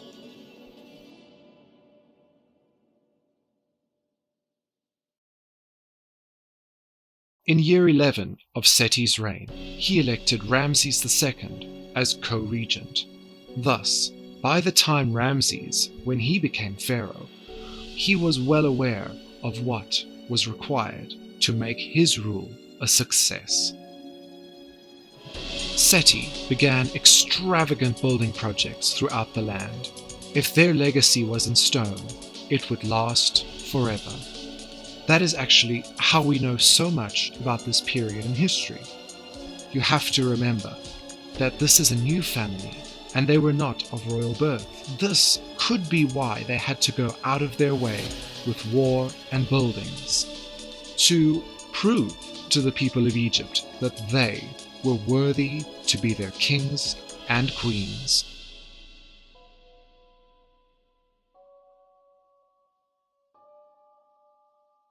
Seti I built at Luxor and Karnak by expanding and starting the hypostyle hall, and making the almighty god of the Egyptians, Amun, the center of their world again.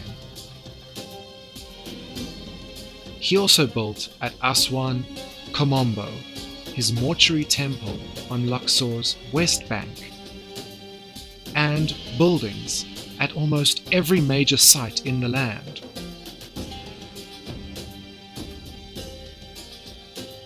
Yet his biggest building project was at Egypt's most ancient and holy site, Abydos.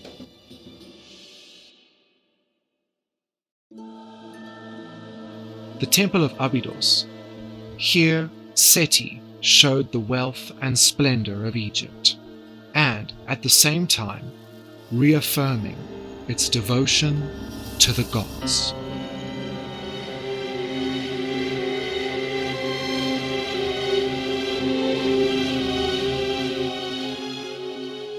During the Old Kingdom, already 1,000 years before Seti I, Abydos was the primary burial place for Egypt's first kings, and is known as the burial place of the god Osiris.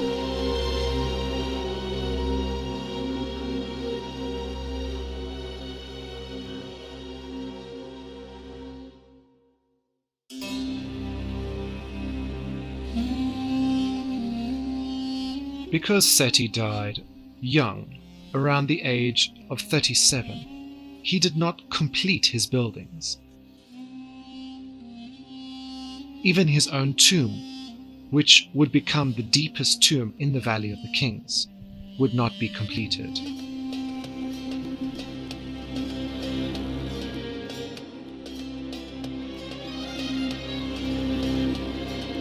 Seti's mummy is extremely well preserved and is one of the only mummies from ancient Egypt that really gives us an idea of what an ancient Egyptian really looked like. Seti lived until he was about 37, and his cause of death is not entirely certain, although for the ancient Egyptians, living to 37 years old is actually quite a good old age, as the only average age was around 30 to 40 years old. Seti's mummy really allows us to imagine how handsome he really was.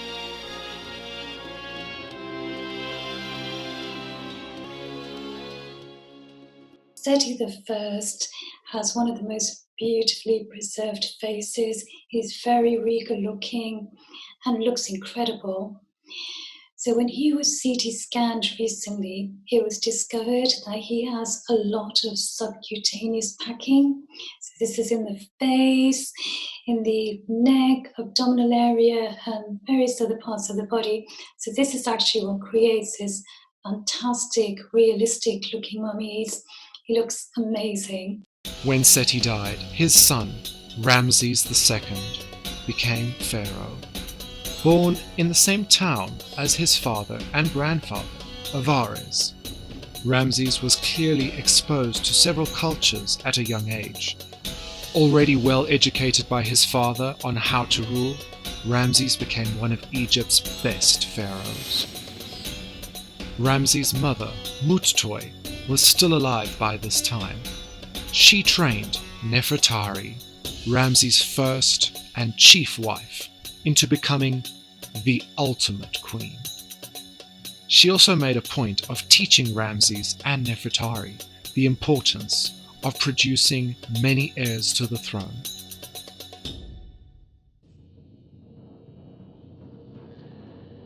Ramses is famed for having over 100 children from various wives that we know of. But was this a wise decision? Ramses took up the challenge of completing all of his father Seti's building projects. We even have Ramses' words on how much these buildings meant to him. I have scoured both the upper and lower lands for only the finest craftsmen to complete my temples and those of my father Seti. Ramses used only the best to finish off all of his temples, starting with the hypostyle hall at Karnak. He completed the Seti Osiris temple at Abydos, even dedicating a section to his grandfather, Ramses I.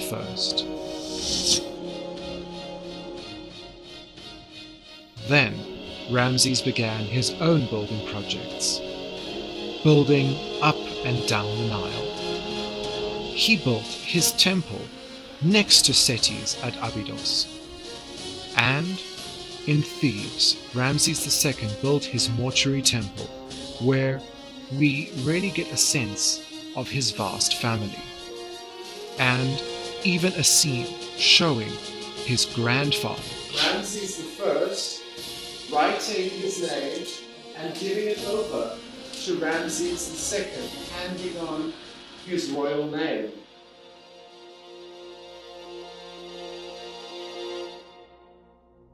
Even though we don't have Nefertari's complete mummy, we get an idea of what she looked like. Ramses had many wives, but Nefertari was held above all. He built temples, statues, and the most beautiful tomb to her.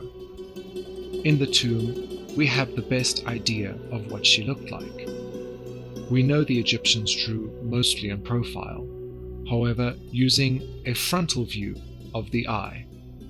Many people think that ancient Egyptian art all looks the same. That could be because it is all so familiar to us. But by looking at the finer details to the trained eye, you can actually notice the differences between the depictions of different people. Like I said before, we can only imagine what Nefertari would have actually looked like. However, using her profile and statues and the depictions of her that we have, we can create a composite of what she could have looked like.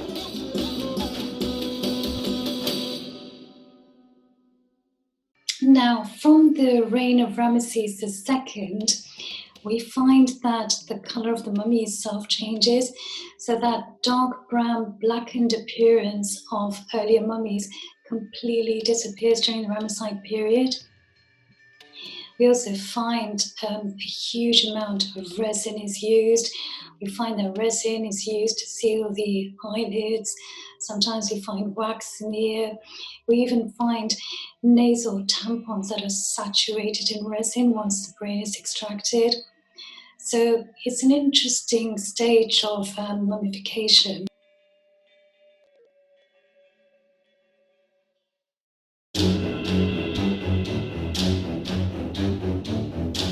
Ramses is famed for his military prowess.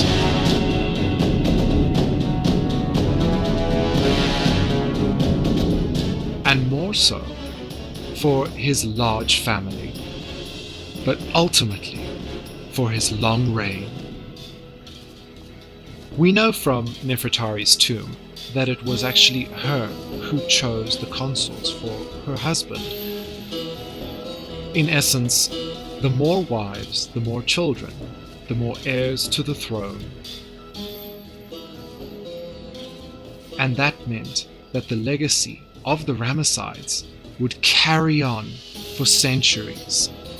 At least, that was the idea.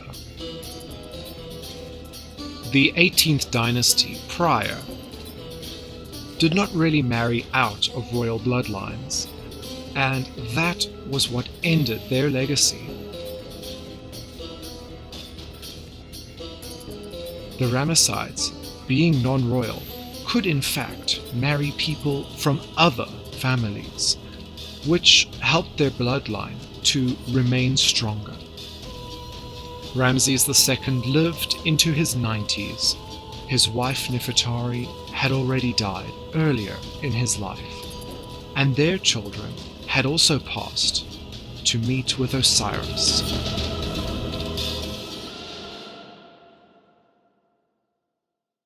Ramesses II, who is probably one of the most famous mummies from the Ramesside period, his mummy also displays signs of being embalmed to a very high standard.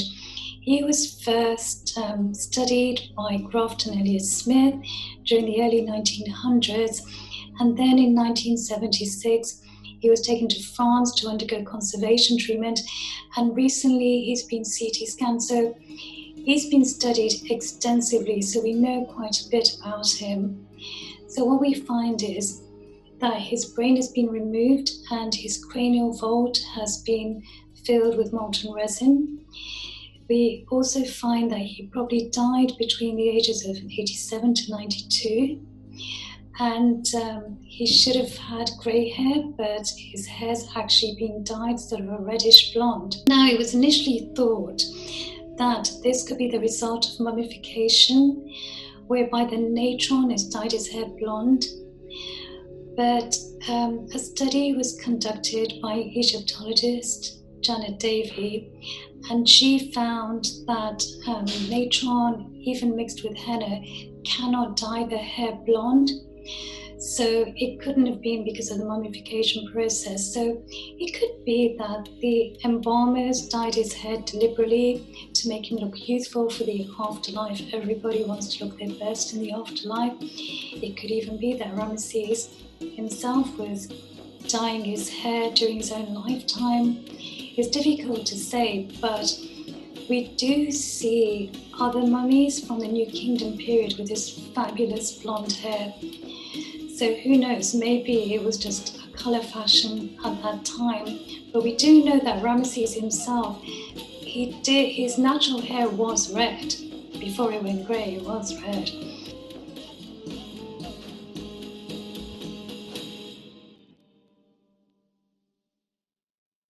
When I first saw the mummy of Ramses II in person, I stood in front of him and I cried. I could not move for about 10 minutes. You hear so many stories about this man, but to actually stand in front of him, sort of face to face, it was as if he was speaking to me across thousands of years.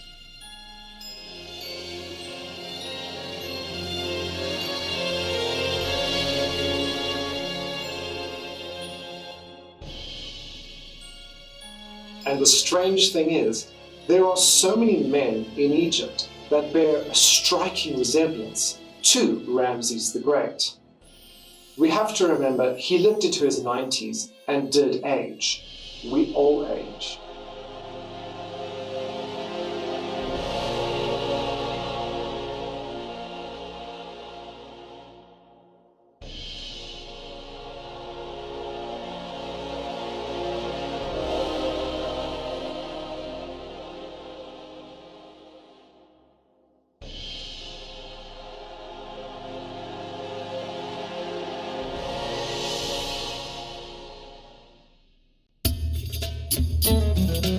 It would be Ramses' 13th son from his second wife, Nofret, who would eventually succeed him.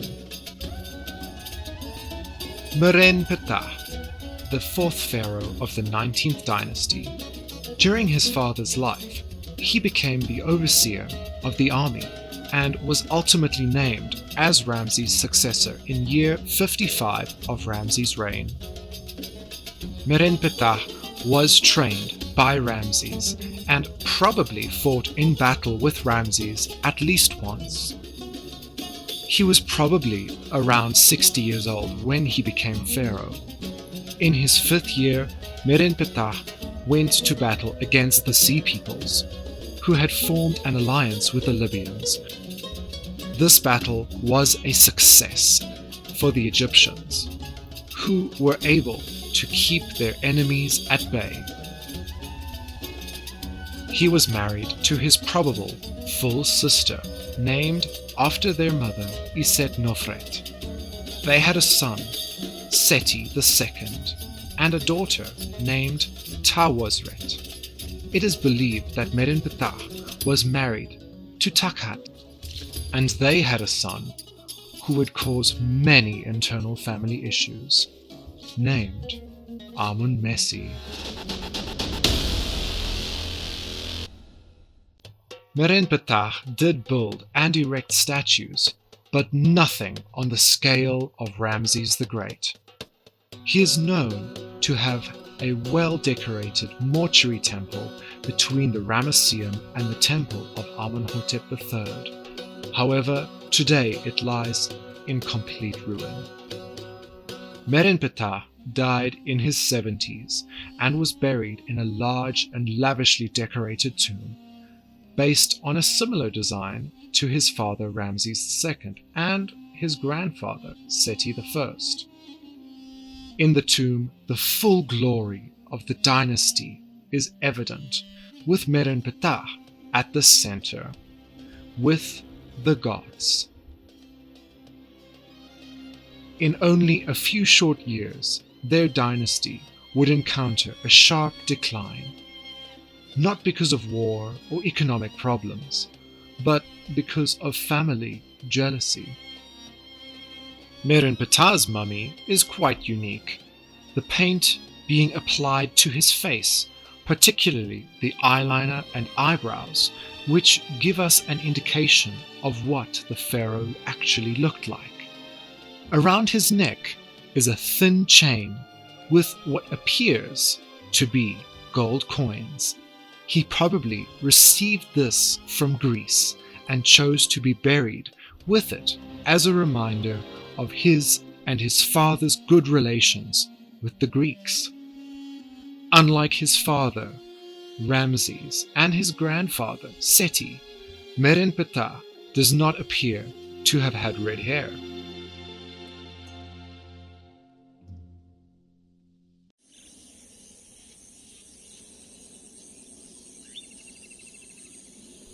Upon Merenptah's death, a short period of chaos ensnared Egypt. The general time of mummification is 70 days. In this period, Egypt is almost left in a state of limbo. Anything could happen. Merenptah's son, Seti II, was meant to become the pharaoh, although, with such a large family that Ramses had left behind, a direct son of Ramses II would probably have seen himself as a better fit for the heir, rather than the late pharaoh Merenptah's son. And as we know, Ramses had many sons who would have wanted the crown for themselves. This period in history becomes extremely complicated and hard to pinpoint the exact facts and chronology. Seti II was named Pharaoh. However, within the first year of rule, a rather obscure man named Amun-adris left Egypt divided. Some suggest that Amun-adris was the son of Taharqa and Amenirdis, making Amun-adris the brother of Seti II. Yet some believe that he was the actual son of Ramesses II, who felt that he was the rightful king and not Seti II. Although Seti II was named as heir by his father Amenirdis, it appears that some in the court supported Amun-adris and thus crowned Amun-adris as pharaoh. Seti II and Tawosret, believed to be siblings, appointed a man named Bey as chancellor. He was almost likely from Syria. Bey probably helped to remove Amun-adris from the throne and place Seti II back as full pharaoh over Egypt. Did Seti II kill Amun-adris, his own brother or uncle? Or did Chancellor Bey have something to do with the disappearance of the obscure, short-lived pharaoh? But what physical clues did Amun-adris leave behind during his short reign?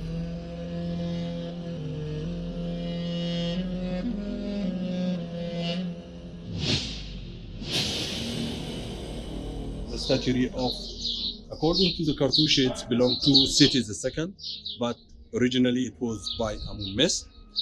Both of them had a struggle and conflict, ruling, one at the north, one at the south, Nubia, Amun-adris, and then Amun-adris had 6 statues in this hypostyle hall at Karnak, and then it was taken by Seti II. It's very rare and it's far away from, as we can see, the name of Seti II, Wisser Hebrew Ra, Miri Imen, okay, and then Seti Miri in Beta. But actually, he left one of the clues at his statue over here, the mother of Amun-adris and the wife of Seti II, Taharqa, still over here with the 2 titles as a queen, as a princess, and as a royal wife, Saat Nusut and Hemet Nusut, Taharqa. The statue's head is now in the Met Museum in New York.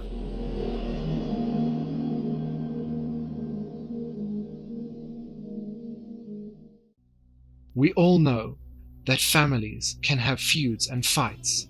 However, this event seems to be a lot more sinister. No one is sure what happened to Amun-adris or how he died. We do not even have his mummy. It is accepted that Amun-adris shared his unfinished tomb with Taharqa, presumed to be his mother, and his probable wife, Bakhet Wernel.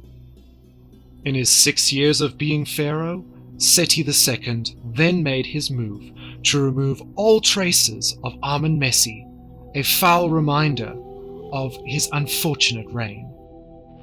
Probably extremely hurt by what a family member was capable of. Seti II never completed his tomb in the Valley of the Kings. However, the elements of the tomb remain and exude beauty and do not suggest any of the turmoil of his reign. He died in his late 40s. We do have his mummy today, which allows us to see one of the definite last members of the Ramessides.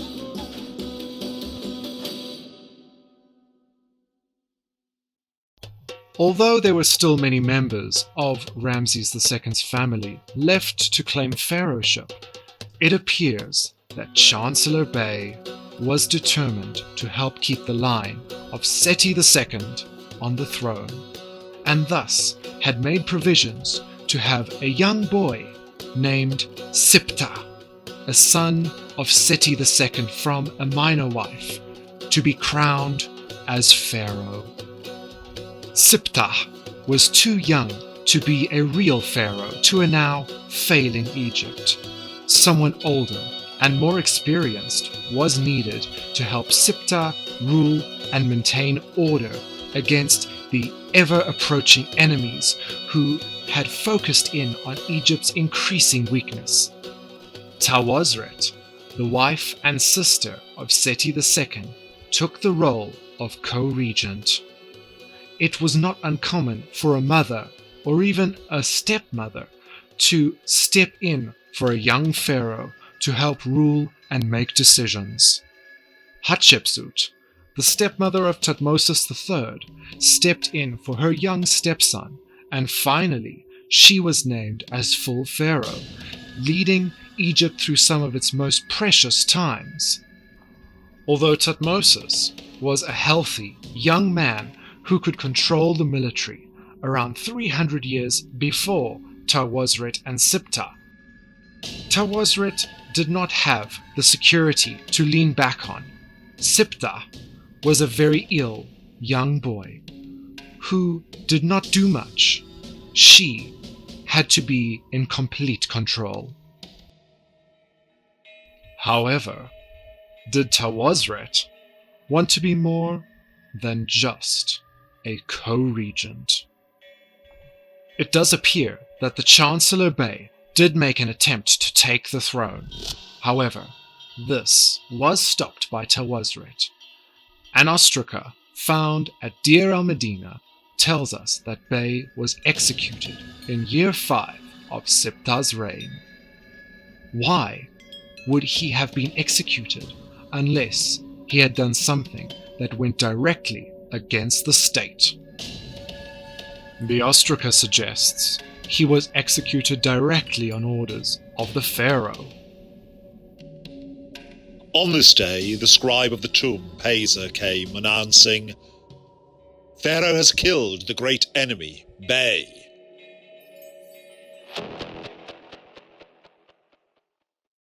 Bey was afforded a tomb, though, in the Valley of the Kings, a place that was only for royalty, apart from the burials of Tuya and Yuya, the grandparents of Tutankhamun.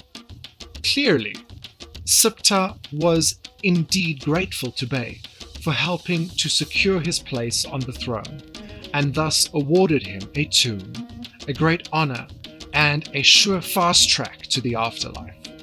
However, Bey was never buried in his tomb. It was later adapted for a prince from the next ruling family.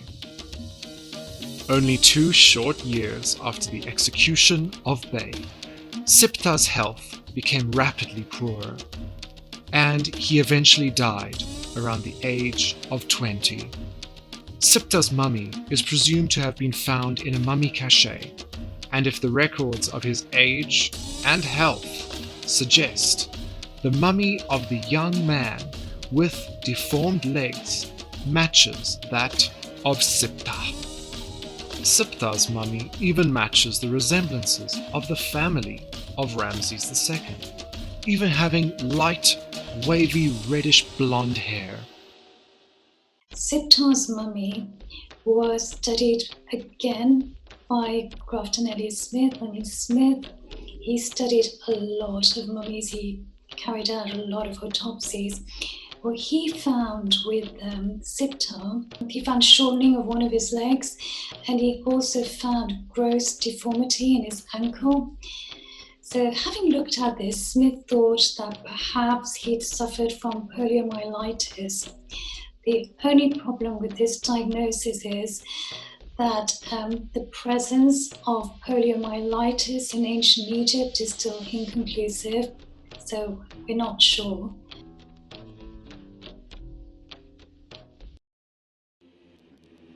The untimely death of Siptah cannot be seen as suspicious. However, it worked perfectly for his stepmother and co-regent, Tawosret, who did not have to contest with the now executed Bey and her deceased predecessor. She became a fully fledged pharaoh. As you might have guessed, in Egypt a female pharaoh was not always accepted. Women had many rights, but they wanted a man to be in charge of the affairs of the country. Tawosret's Egypt was a far cry from the glory of her great ancestor Ramesses II. The workers protested, food supplies were running out, and the enemies from the north and south were approaching the borders to claim Egypt's lands for themselves. Tawosret ruled for a further 2 years, not knowing how to save Egypt. With family members fighting amongst themselves, she had no real support. Civil war had broken out, and people were up in arms over the state of Egypt. Ramses split family members, joining smaller groups and all vying for their own power. Egypt was in crisis. The family line was so far spread out that no one knew who was meant to be the rightful heir to the throne. At the end of 2 years as full pharaoh, Tawosret died, only to be succeeded by the founder of the 20th dynasty, Setnakti. Now, we do not know if she died of natural causes or not. It only takes a stretch of the imagination. With all the uprising, it is possible that Setnakti was the grandson of Ramesses II from a minor family line. Hence, why Setnakti was able to get power to seize the throne of Egypt. Setnakti's son was named Ramesses III, and a long line of pharaohs after were named after their great ancestor Ramesses II. Maybe as a way to try and bring back the prosperity that was around only a few years before.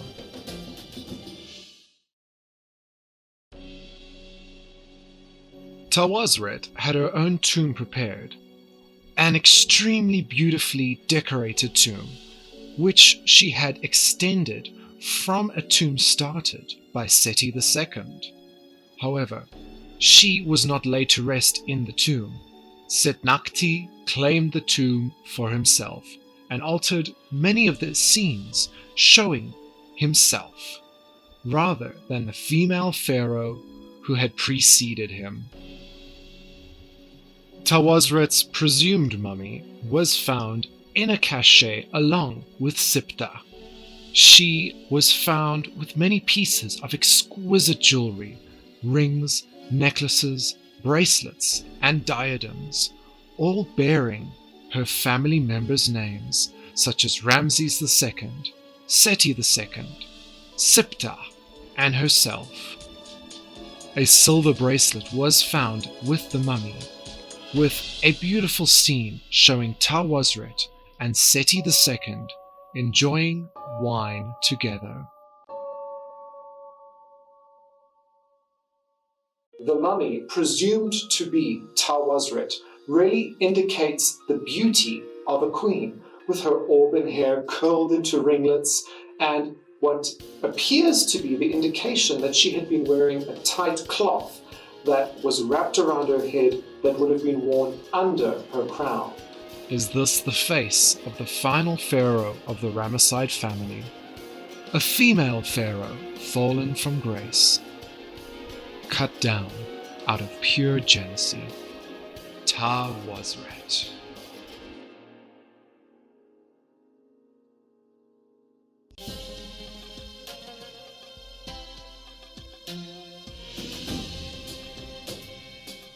Why the 19th dynasty fell into decline?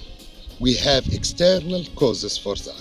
The peace treaty between Ramesses II and Hattusili, the king of Hittites.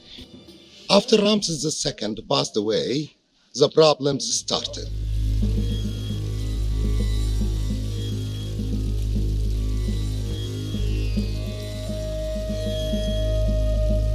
We have two powers rising up, Hittites and Assyrians. The Assyrians, they were enemy to Hittites. They wanted to gain power. So they controlled all the trade routes between Mesopotamia and Anatolia, and also their influence extended until Syria and Palestine. And they dominated, controlled all the sources of copper. They moved to attack Cyprus and other islands in Aegean Sea to get the copper they needed to their industry. It's provoked the sea people to attack the Hittites and their ally, the Egyptians.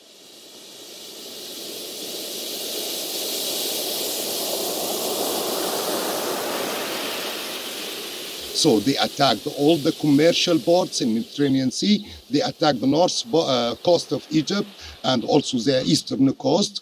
And also they cooperated and coordinated with the Libyan to attack the western side of Egypt. All of this happened during 30 years, from Miriam Betah time until Setnakhet, when he made his military coup to finish all of this chaos and the inner conflict between the 19th dynasty and started a new dynasty.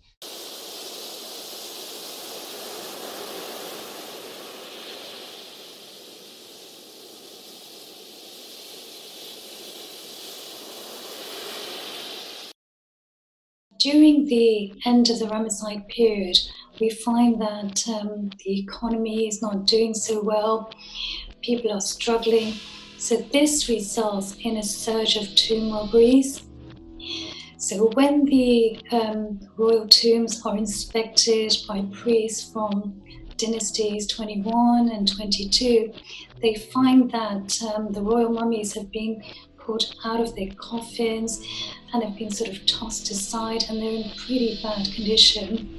So the priests take them back to the embalming house and have them restored, rewrapped, put back into coffins, and then reburied.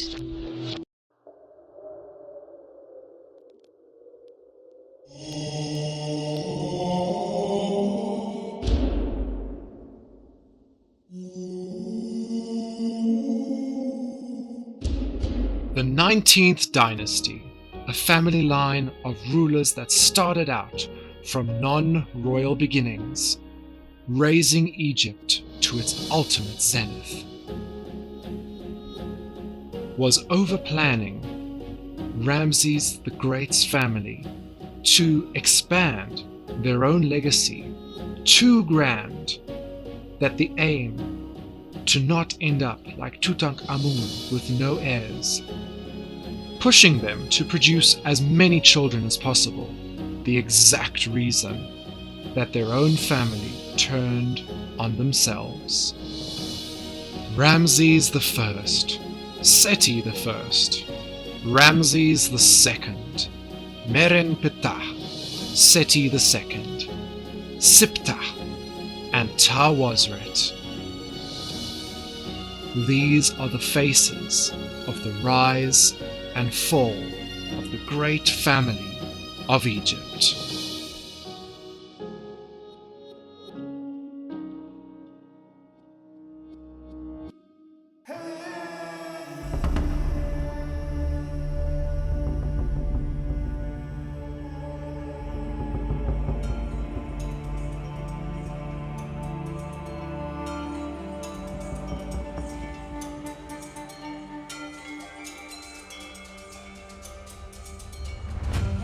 Amenirdis. You've probably never heard of her.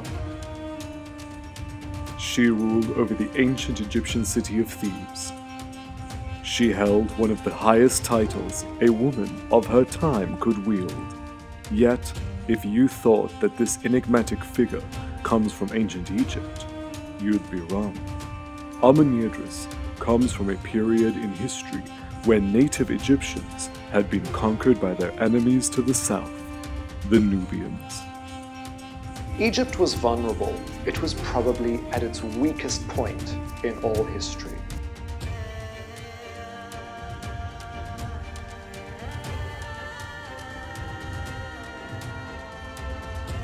How did a woman born from a Nubian king come to rule one of the most important Egyptian cities. Did her father rarely use her to conquer Egypt? The adoption of a Nubian princess, Amenirdis, as God's wife of Amun, in many ways legitimized Nubian rule in Thebes. This is the temple for Amenirdis.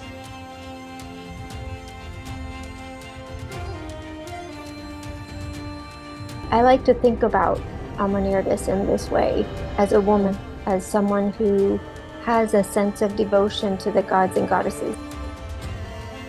Come with me, Curtis Ryan Woodside, as I investigate the life and death of the god's wife of Amun, Amenirdis, a Nubian princess. As we uncover the 25th dynasty of Egypt, when the Nubians ruled.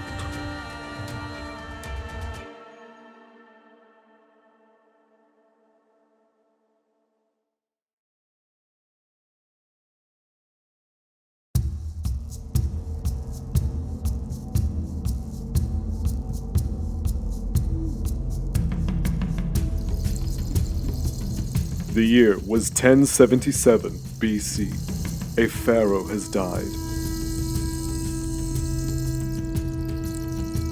The death of Ramesses XI would trigger a set of events that would forever change Egypt. During his reign, Egypt was suffering from internal conflicts. The priests of Amun had taken up much power in the ancient city of Thebes, or Tawosret, as it was referred to then. The royal tombs were being looted of all their treasures by the suffering population. Yet these sacrilegious acts were also being sanctioned by some priests and high-powered noblemen. The priests wanted to become the absolute power of Egypt, eventually forcing Ramesses XI out of Thebes and leaving him to rule from the north in Tanis, while High Priest Herihor took up control of Thebes all the way down to the border with Nubia. The country was divided between north and south. Herihor placed his name within a royal cartouche and took on the ruling titles. For many years, the actual royal pharaohs only ruled from the north in Tanis. They too were overthrown by the Libyans to the west, who had slowly been gaining their own power within Egypt. For millennia, Egypt had been the target of attacks from all their neighboring countries.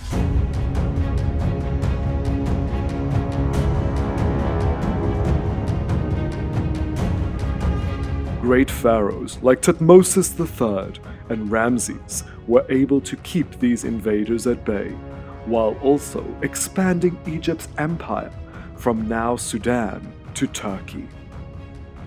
Yet this age of glory had faded by the time of the Libyan pharaohs in 943 BC.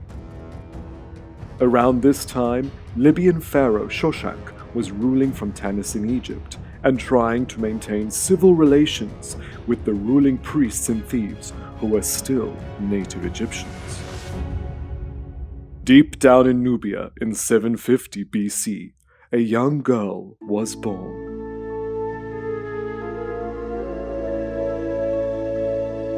She was the daughter of the Kushite king Kashta. This young princess was named Amenirdis. She was destined for great things. The Nubians were very much Egyptianized by this time. Because they had been ruled by Egypt for so long, they had already adopted many Egyptian practices, language, and religion. A sacred mountain in Nubia, now named Jebel Barkal, was one of the most important sites in Egypt and Nubia. This was the second most important site where the god of the gods, Amun, was worshipped, apart from Karnak Temple in Thebes. Amenirdis means the gift of the god Amun, by Kashta, naming his daughter this. He had plans to use his daughter to conquer Egypt by using something Egypt cherished more than anything else: their religion. In 755 BC, Kashta went peacefully into Upper Egypt and went to Thebes. There, he met with the newly appointed god's wife of Amun, named Shepenupet. He convinced Shepenupet to adopt his daughter Amenirdis, as she was seen as divine. She was the gift from Amun after all, and this could not go unnoticed by Shepenupet. This move of placing Amenirdis as the next in line to be the god's wife was now seen as a sign from the gods that the Nubians had the right to invade Egypt. By 744 BC, the Nubian king Kashta had taken his Amun-given right via his daughter and conquered the southern states of Egypt. He placed his name alongside his daughter's in a cartouche, which was reserved only for royals. He became the first Nubian pharaoh of Egypt. However, the north was still in their sights, yet they needed careful planning. Kashta had then died. His son and the brother of Amenirdis, named Pianki, succeeded and became the next Nubian pharaoh. An Egyptian prince from the Sais region in the delta did manage to take control of ancient Memphis, invading with his 8,000 Egyptian soldiers around 730 BC. But Egypt was still divided between the separate ruling states. All of this fighting within Egypt had left them exposed. For 1,000 years, the Egyptians' enemies to the south, the Nubians, had been constantly fighting against Egyptian rule in their homeland. The Egyptians had conquered them several times, using them for their vast amounts of natural resources, gold, incense, and more. So much so that the Nubians even had their own god of trading. What archaeology tells us is that there was a lot of cultural exchange between Nubians and Egyptians. The Kushite kings of the 25th dynasty restored political stability and ended civil unrest in Egypt. Not only that, but they built and restored a lot of Egyptian monuments. Up in the hills in Luxor, beneath these now abandoned homes, are tombs for nobles from ancient Egypt. This tomb from around 3,400 years ago is for a man called Amenhotep II. This Egyptian man was the Viceroy of Kush, a title that meant that he controlled the tax and trade coming in from Nubia into Egypt. We can see the Kushites, the Nubians from the south, coming into Egypt, bringing offerings and gold. Here is a Nubian princess with a parasol above her chariot, the chariot being pulled by these cows. We can see the Nubians arriving in Egypt. They are arriving with all of their offerings, arriving before Amenhotep II, the man counting all the offerings, and this being presented by Amenhotep II to Tutankhamun over here. This is a different side to Tutankhamun that we don't usually get to see. For millennia, Nubia bowed to Egypt. However, their time was about to arrive. With Egypt left exposed, the Nubians, and especially the Kushite king, saw their opportunity and seized it. Egypt was vulnerable. It was probably at its weakest point in all history. Tired of being under the thumb of the Egyptian pharaohs, in 721 BC, the Nubians took the opportunity. Pianki launched a campaign to the north of Thebes and conquered Memphis, becoming the ruler of Upper and Lower Egypt, and the king of Kush. Pianki commissioned a stela to be erected, describing his victory over Egypt. He had this stela placed at Jebel Barkal to prove to all that he ruled from northern Egypt to the extremes of Nubia. He is quoted on the stela as saying, "Hear all what I have accomplished by exceeding my ancestors. I am the Pharaoh, the representation of the gods, the living image of Atum, the god issued from the womb, named as the ruler that is feared by those greater than himself, the one whose father knew all, and whose mother perceived even in the conception that he would be the ruler, the great god, beloved of the gods, the son of Ra, who acts with both arms, Pianki, beloved of Amun." Apart from this very elaborate inscription claiming his rule, he is also shown being supported by the god Amun and his wife Mut, while the localized Egyptian and Libyan rulers are bowing before him, thus showing their surrender to the Nubians. He also goes as far as to criticize the Egyptians for their mistreatment of their horses, saying that they are emaciated and that the Nubians will show them how to care for these horses. Pianki then made a drastic decision. He would allow these localized rulers to then return to their cities. They would not have much power, yet they were now in the employ of Pianki as his concessional supervisors. This included Shepenupet in Thebes. Placing this power on Shepenupet would ensure that when Amenirdis succeeded the position, the rule of Thebes would still be within the Nubian family, thus cementing their power even more. You see, unlike the Egyptian tradition that dictates that a male must be the heir or the ruler in power, the Nubians favored the maternal line of the family, and thus women often became rulers in Nubia.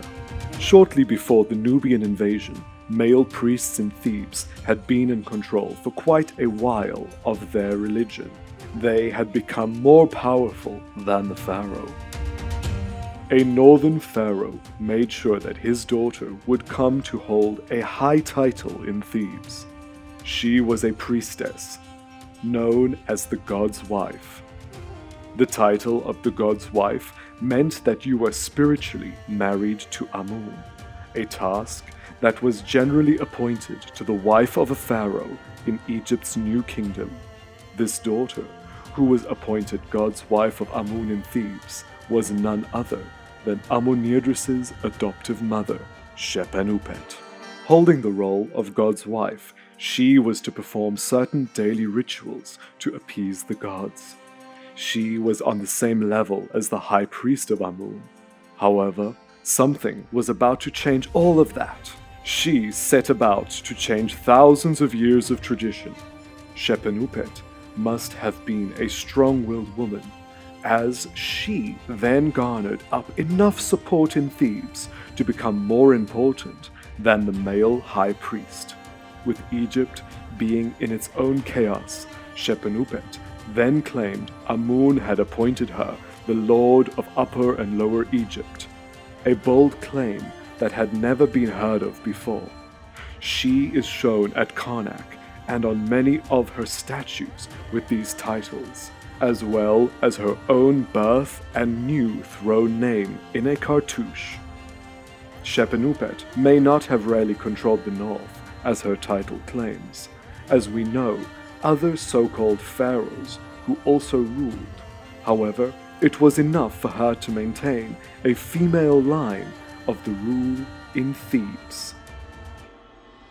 The adoption of a Nubian princess, Amun-adris, as God's wife of Amun, in many ways legitimized Nubian rule in Thebes.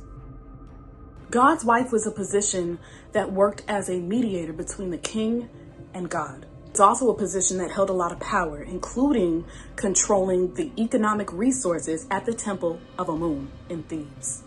Her adoption to become Shepenupet's successor would have been marked with a lavish ceremony. She would have been given properties and staff.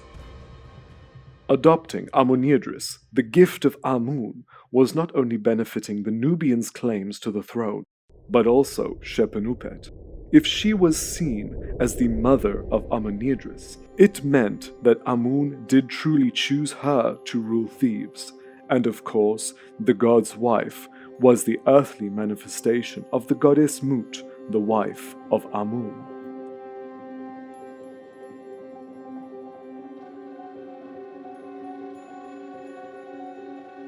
On the back of a statue of Amenirdis, Shepenupet is listed as her mother given by the god.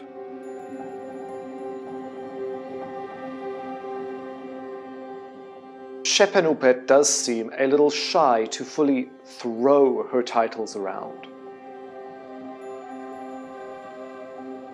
She did build a temple in the domain of the male priests at Karnak.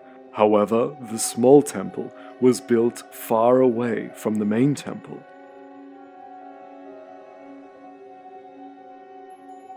At the edge of Karnak, Shepenupet built this temple, usually closed to the public.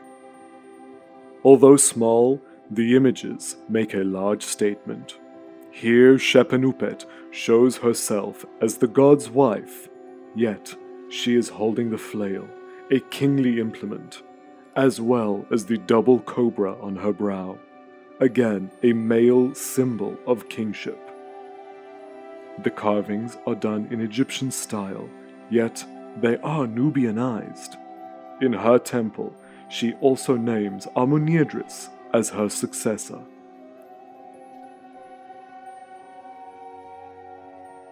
The close bond between the two, adoptive mother and daughter, can be appreciated. Shepenupet is breastfeeding the child Amenirdis.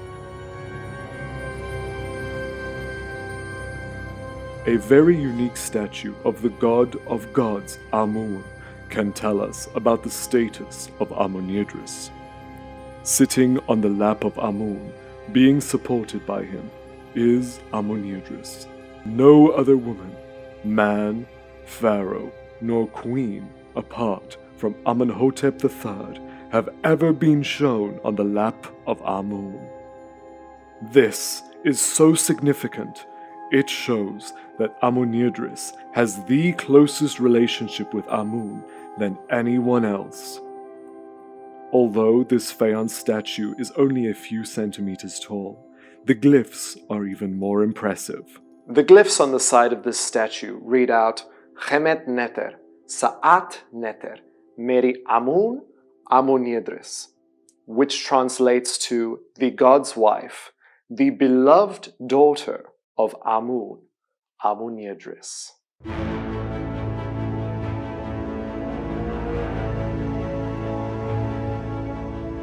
Right at the back of Karnak Temple, we can see Amenirdis, here receiving the key of life from Amun, as he hands her 3 keys of life, 3 lifetimes. The woman from Nubia, brought to Egypt and made into a god. Amenirdis was being prepared to be one of the most important religious figures in all of Egyptian history. In this small temple, Shepenupet is shown alongside the pharaoh who succeeded Pianki, named Shebitko. He was the son of Pianki, making him Amenirdis' nephew. This pharaoh is shown in a noticeably different style to Egyptian pharaohs. Apart from different clothing, he also wears a uniquely Nubian cap crown, but this time with 2 cobras at his brow. This was a great symbol for the king of Egypt and Nubia to fully show he ruled 2 kingdoms. Around this time in 714 BC, Shepenupet dies.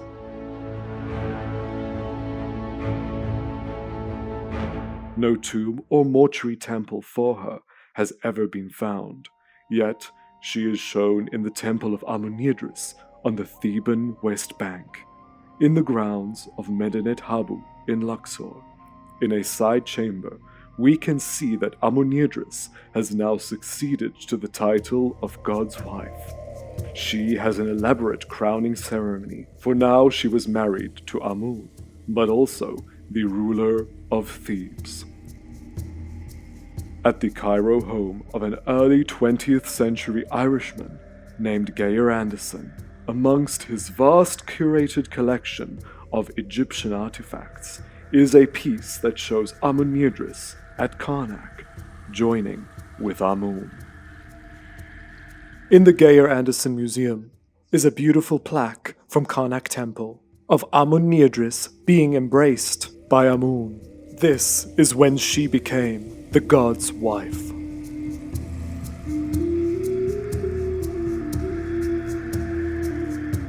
At Karnak, a giant alabaster statue of Amenirdis was installed.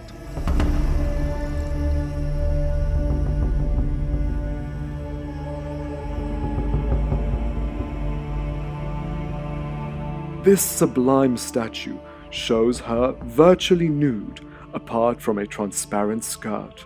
She wears the feminine anklets. In her right hand, she holds the necklace of the goddess Hathor and wears a bracelet that contains her cartouches, protected by goddesses of Upper and Lower Egypt. She holds a swish in her left hand, reserved for the queen.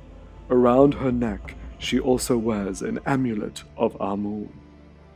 The back of the statue is filled with a long list of veneration texts to Amenirdis. But it is the crown that she wears that claims her position in Egypt and Nubia. Atop her head, she wears a round crown with protective cobras, usually associated with Amun's wife or queens. On her brow, she also has 2 cobras, and the main crown is topped off with the vulture crown of the wife of Amun, Mut. With the vulture's wings spread open across the sides of her head, a crown that was worn by one of the most notable Egyptian queens and a holder of the god's wife title from almost 600 years before, Nefertari. Amenirdis was associating herself with a long line of notable, powerful women in Egypt. Amenirdis then adopted her brother's daughter, who was named after Shepenupet. Shepenupet II was now in line to succeed Amenirdis.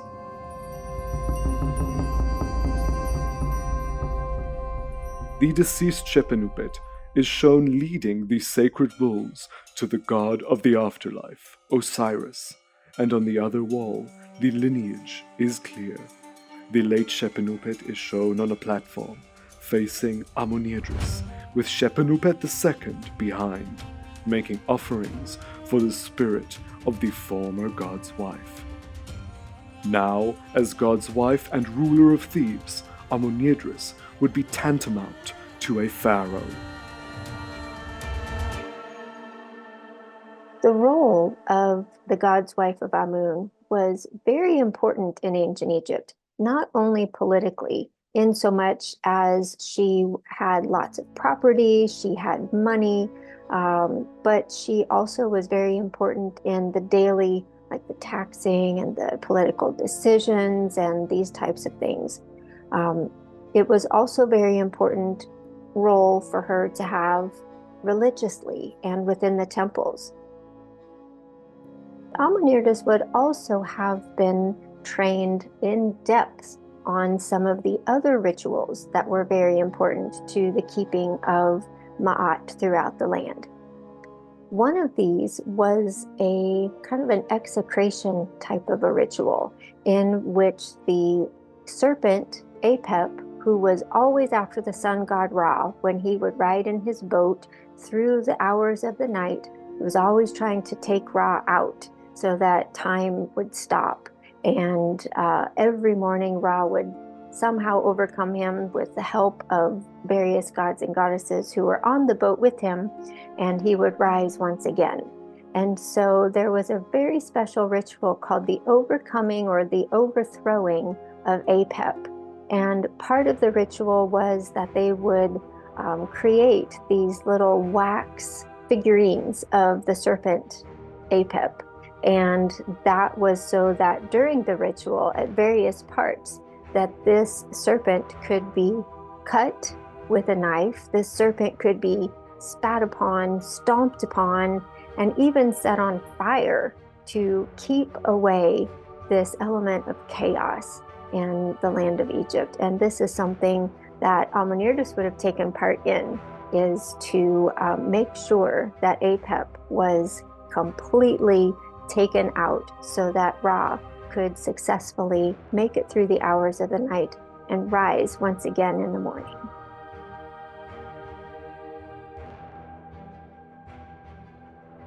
There was another very important aspect within this role of the god's wife of Amun. Sometimes the god's wives were also known as the god's hand. And this is in reference to something that we today might find a little embarrassing, but it was very much a part of just life and, matter of fact, something that happened in ancient Egypt that they didn't really blink an eye about. And this was the act of self-pleasure. And within this act of self-pleasure, obviously, there needs to be the hand to do that. And so when the high priestess would shake the sistrum, it mimicked that motion of being the hand of the god, which is a role that the wife would perform.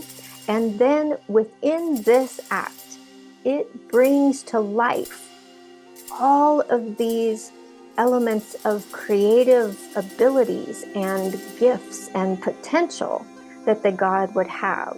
So the playing of the sistrum also was a very important part of the practices that Amenirdis would do to keep everything going and flowing in the right direction. When we think about Amenirdis, I like to think about her as she would be waking up in the morning as the high priestess, knowing that she needed to get up, she needed to go to the sacred lake with the high priest and the high priestesses, other priestesses at the temple, purify themselves in the water. They would prepare all of the incense and they would prepare the food and get it all laid out and carrying it on trays and carrying their sistrum and wearing these beautiful clothes and all of their own jewels and makeup and entering into the hypostyle hall in the darkness, and someone would be walking and carrying the torch, and so seeing the light flickering on the temple walls, smelling all of the food and all of the incense and all of the fragrance from the essential oils, and hearing the footsteps. And outside someone would be walking out to that front portion of the temple to awaken that area with their songs and chants and hymns, and then someone would be waiting on the roof, and as soon as the sun god would come up, they would be singing and chanting and welcoming the god to the day. I like to think about Amenirdis in this way, as a woman, as someone who has a sense of devotion to the gods and goddesses. Yes, it was her duty, but I do feel that there was an element of belief inside of her and this wanting to please the gods and goddesses in her role as the god's wife. The new Nubian pharaoh Sobekneferu set his sights on expanding the empire further north. He made several trade deals with the Assyrian king Sargon. They appeared to have good relations, but news of Sobekneferu's ideas of conquests would lead to very fragile relationships between the two powers. In 705 BC, He possibly led a campaign against the Assyrians, which was unsuccessful, and maybe even led to his death. The eldest brother of Amenirdis, named Shabaka, became pharaoh. With Amenirdis as God's wife and Shabaka as pharaoh, the Nubians were now able to take full control over all Egypt. Shabaka ruled over all the land. However, he allowed Amenirdis to retain her rule over Thebes. Amenirdis doesn't appear to be breastfeeding Shepenupet II. This is possibly because she was of an older age when she adopted her as successor. They do appear close though. Amenirdis' brother, the current pharaoh, Shabaka, did, however, reinstall the male high priest of Amun, a post that had been vacant for many years, as the god's wife was more elevated. He appointed his son as high priest of Amun at Karnak, yet he remained under the authority of Amenirdis, who ruled Thebes. This male high priest was Prince Hor Awebra. Today, we can see a unique statue of the Nubian man in Aswan.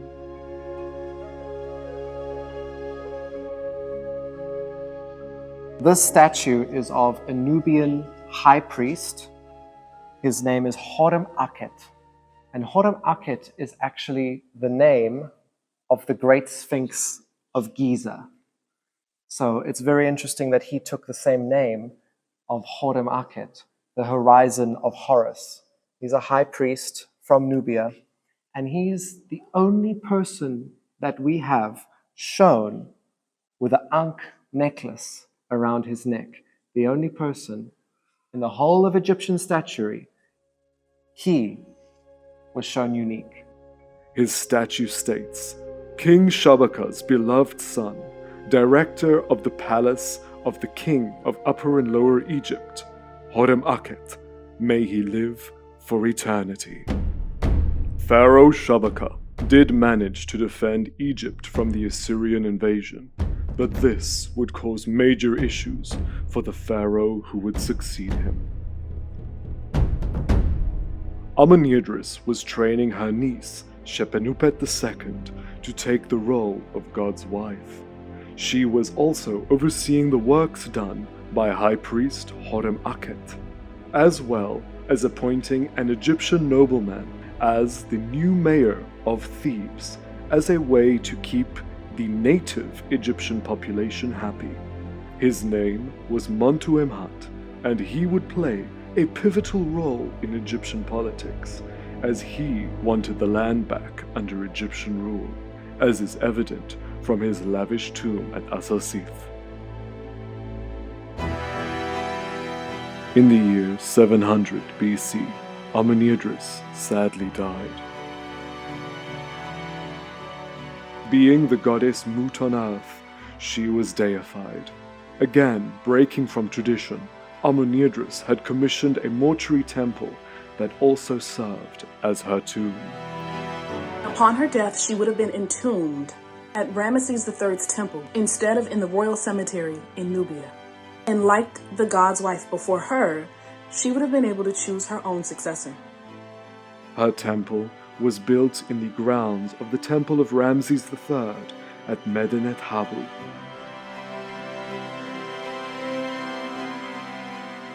Her beautifully decorated temple is where her priests, priestesses, and followers could leave offerings for her spirit.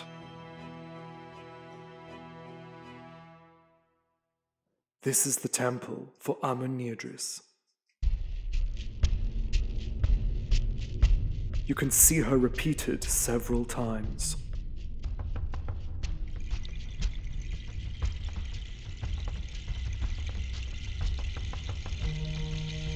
Her name in a cartouche repeated over and over, Amun-adris.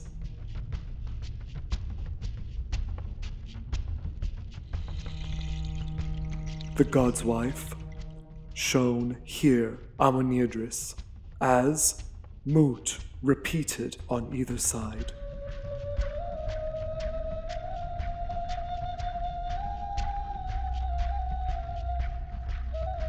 Many scenes in the temple show Amenirdis on her journey to meeting Osiris. The temple inscriptions call this place the House of Eternity of Amenirdis. She is shown in both her spirit and soul form in the temple. She also shows her adoptive mother and her adopted daughter, helping her prepare for the journey to the next life. Amenirdis' adoptive mother, Shepenupet, the high priestess pouring out water over her adopted daughter from Nubia, Amenirdis, cleansing her to become the god's wife, training her to be the ruler of Thebes in the 25th Nubian dynasty.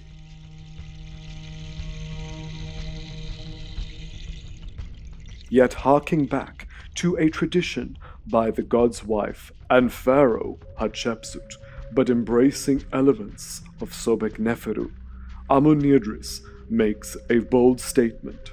She shows herself dressed in male clothing, yet retaining her female body.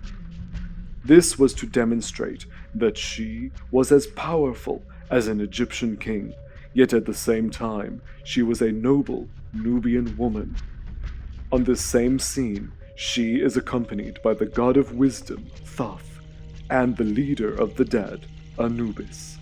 They are leading her to her divine afterlife. The center of the temple would have housed a statue of her spirit, or Ka as they called it. This is where each day the next god's wife would come to give her thanks.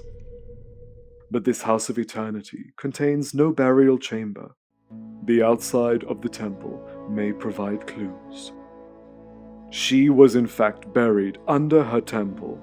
Her mummified body was placed in a subterranean chamber along with many of her beautiful grave goods.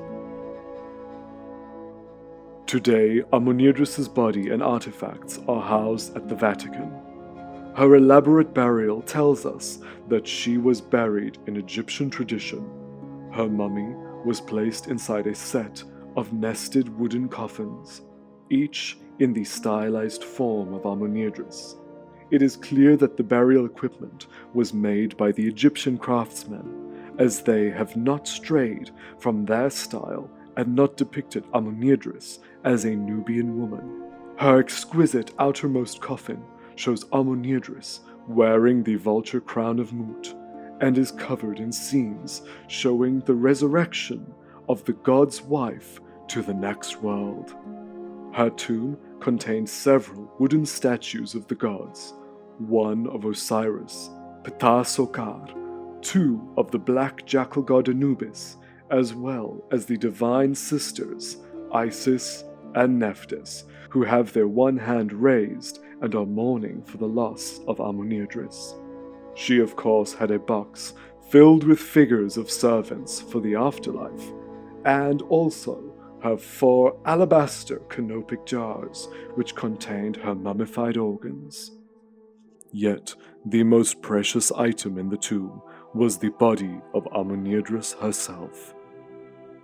I've been waiting so long to see her. This is Princess Amenirdis of the 25th dynasty of Nubia, and she was adopted and moved to Thebes and became a high priestess of Amun and Mut. So to see her, it's quite moving, actually. Her body was covered in linen and then draped in a faience bead net dress, linking her to the goddess of love and beauty, Hathor. She has gold amulets placed on her body and a stone scarab to protect her heart. When Amenirdis' mummy was discovered, the wrappings were so beautifully done that they decided to only unwrap her face before covering her again. There exists only one photo of Amenirdis' face. Her mummy reveals to us that she died probably around the age of 50, and we can see that she also had a few dental issues. Now, using this image of Amenirdis, we can attempt to reconstruct what the Nubian god's wife who ruled in Thebes could possibly have looked like.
With Amenirdis now gone, her adopted daughter, Shepenupet II, would become the next Nubian god's wife.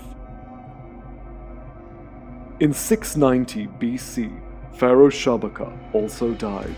He was succeeded by the son of Pianki, named Taharqa.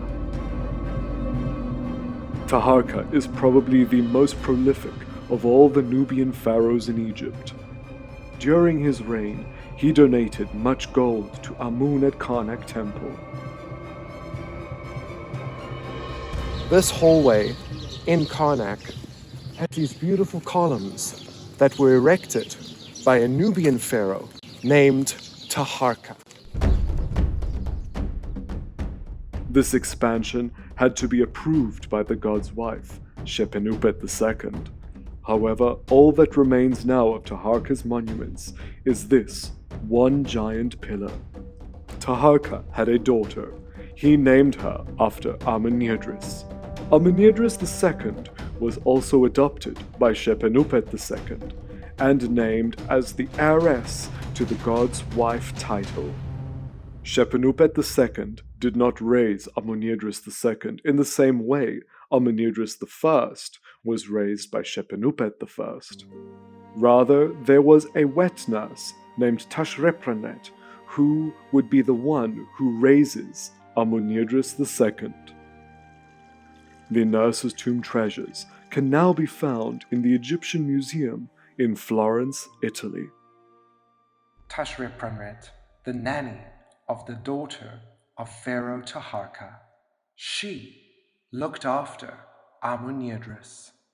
And here we have the nanny's death mask. It's probably the biggest death mask I've ever seen.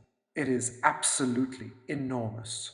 But think about, in the 25th dynasty, when Princess Amenirdis was adopted, and this Egyptian woman looked after her. And for that, Taharqa, who was ruling Egypt as a Nubian at that time, had her put into such an elaborate burial. Tawosret was buried with a large wooden coffin, which was housed inside an even larger wooden shrine. Taharqa had made alliances with the north. These alliances flared up the old issues between Assyria and Egypt from the reign of Sobekneferu. The Assyrians invaded Egypt, seeking to conquer. Taharqa and his army were successful in pushing them back out. This back and forth would go on for around 10 years, until 663 BC, when Taharqa's entire world would come crashing down. The Assyrian king invaded northern Egypt at Memphis In 671 BC, the Assyrians devastated the city and conquered it. The children and wives of Taharqa were all killed. The Assyrian king Esarhaddon wrote, "I have torn the root of Cush out of Egypt." Taharqa escaped back to Thebes. However, the Assyrians followed, and there, in 664 BC, Nubian pharaoh Taharqa was killed. In Berlin, at the Pergamon Museum, there stands the Assyrians' lasting reminder of their conquests against the Nubian pharaohs in Egypt. This giant stela of King Esarhaddon of Assyria tells of him chasing Pharaoh Taharqa out of Egypt and back to his native country of Nubia. And this explains how the Assyrians have now recaptured Egypt. It's interesting, from this site, more than 20 other inscriptions were found venerating Ramesses II from his battle of Kadesh when they signed the peace treaty. So it's really interesting how in one inscription they talk badly about the Egyptians and how they defeated them, and in the other they speak about how well they did. But in one way, was he really talking about Pharaoh Taharqa the Egyptian, or was he talking about Pharaoh Taharqa the Nubian? This large stela shows the Assyrian king in a giant scale, and on their knees before him, tied up around the neck, wearing the cap crown with a cobra on the brow, is Pharaoh Taharqa, begging for mercy. At the Nubian Museum in Aswan are some of the final reminders of the great Nubian king, Pharaoh Taharqa. These giant shabtis belonged to a great Nubian pharaoh who came into Egypt after his forefathers had taken Egypt back from invaders and brought the religion back up to its original standing. Shortly after, though, the Nubians were chased out of Egypt yet again. But these are some great examples of the funerary practices of Pharaoh Taharqa.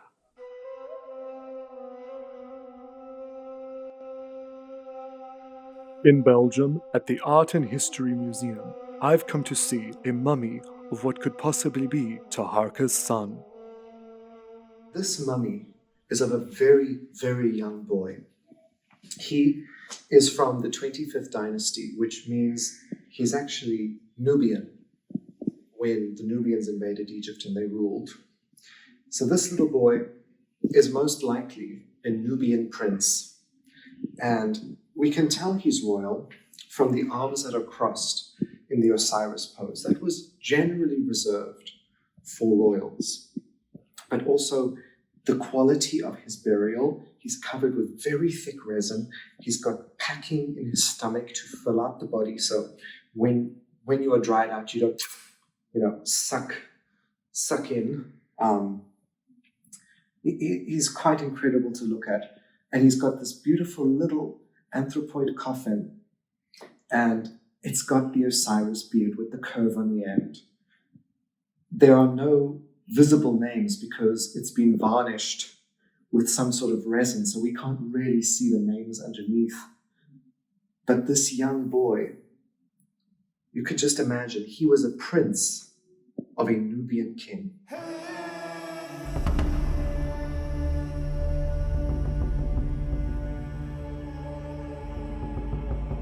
The son of Shabaka, named Tantemani, would become the next Nubian pharaoh.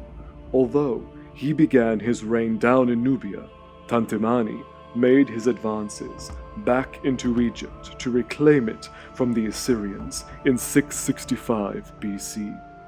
The Assyrians had appointed an Egyptian man from Sais in the Delta as pharaoh. Yet Tantemani was able to overthrow the new Egyptian pharaoh. Tantemani then marched on Memphis, where he fought against the Assyrians near the site of Abu Sir. The Nubians were defeated. Tantemani fled back to Kush. Yet, What was to happen all this time with Shepenupet II and Amenirdis II? What would their place be within Egypt?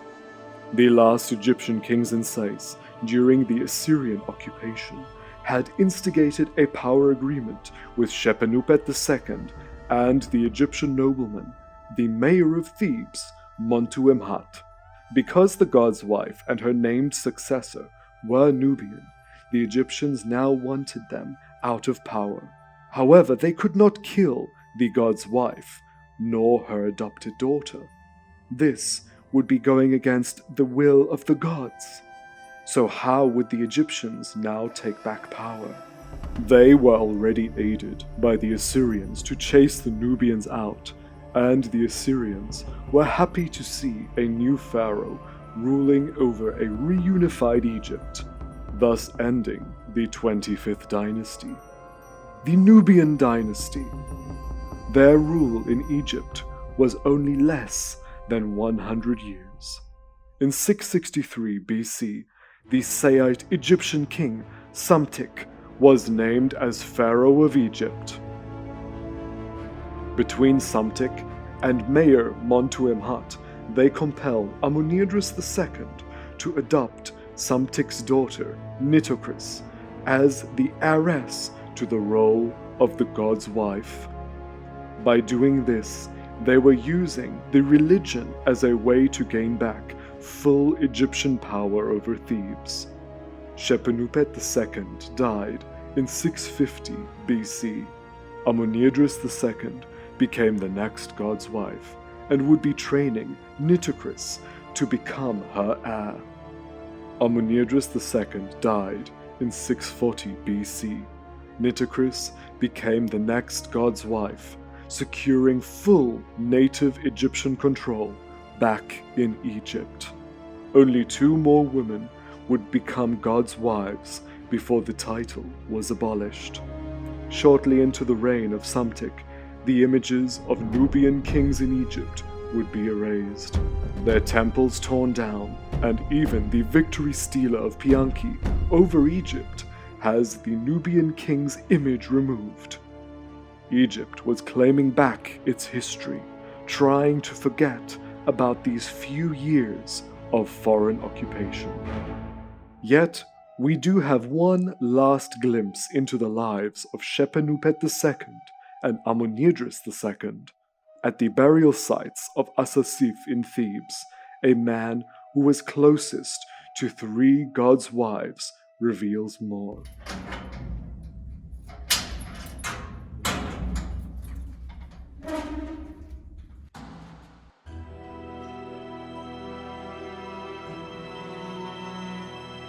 His name was Pabasa. He was the chief steward of Shepenupet II, Amenirdis II, and Nitocris, and worked for them well into the reign of Psamtik. Here is the cartouche of Psamtik.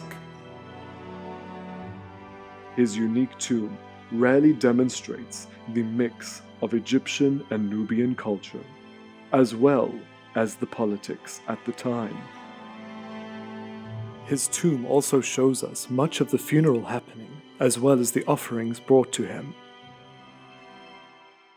The funeral is happening here. You can see the 3 priests with their arms raised. They've got Pabasa's boat here, taking his mummy across. You can see probably his daughter, a son, and another son. They're all coming around. You can see they're bringing wool, and all of these men represent different cities, different regions in Egypt. And here is the man himself, Pabasa, before what would be probably Pianki. This first room is where the family would come to leave offerings to him. That is why it is so exquisitely decorated. And look at the beautiful little gazelle underneath. Pabasa is here, standing behind this beautiful woman.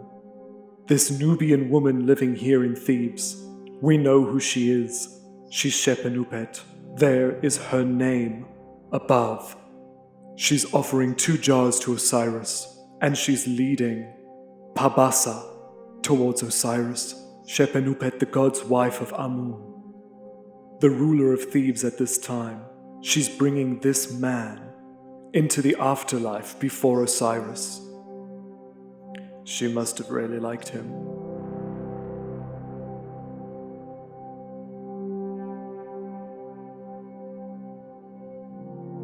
Pillars in the first room show Pabasa's journey to the afterlife. They show his barbird, his spirit, meeting with his mummy. Pabasa also tells us about his life and shares some intimate scenes. Here's Pabasa himself, and his beautiful pet dog underneath.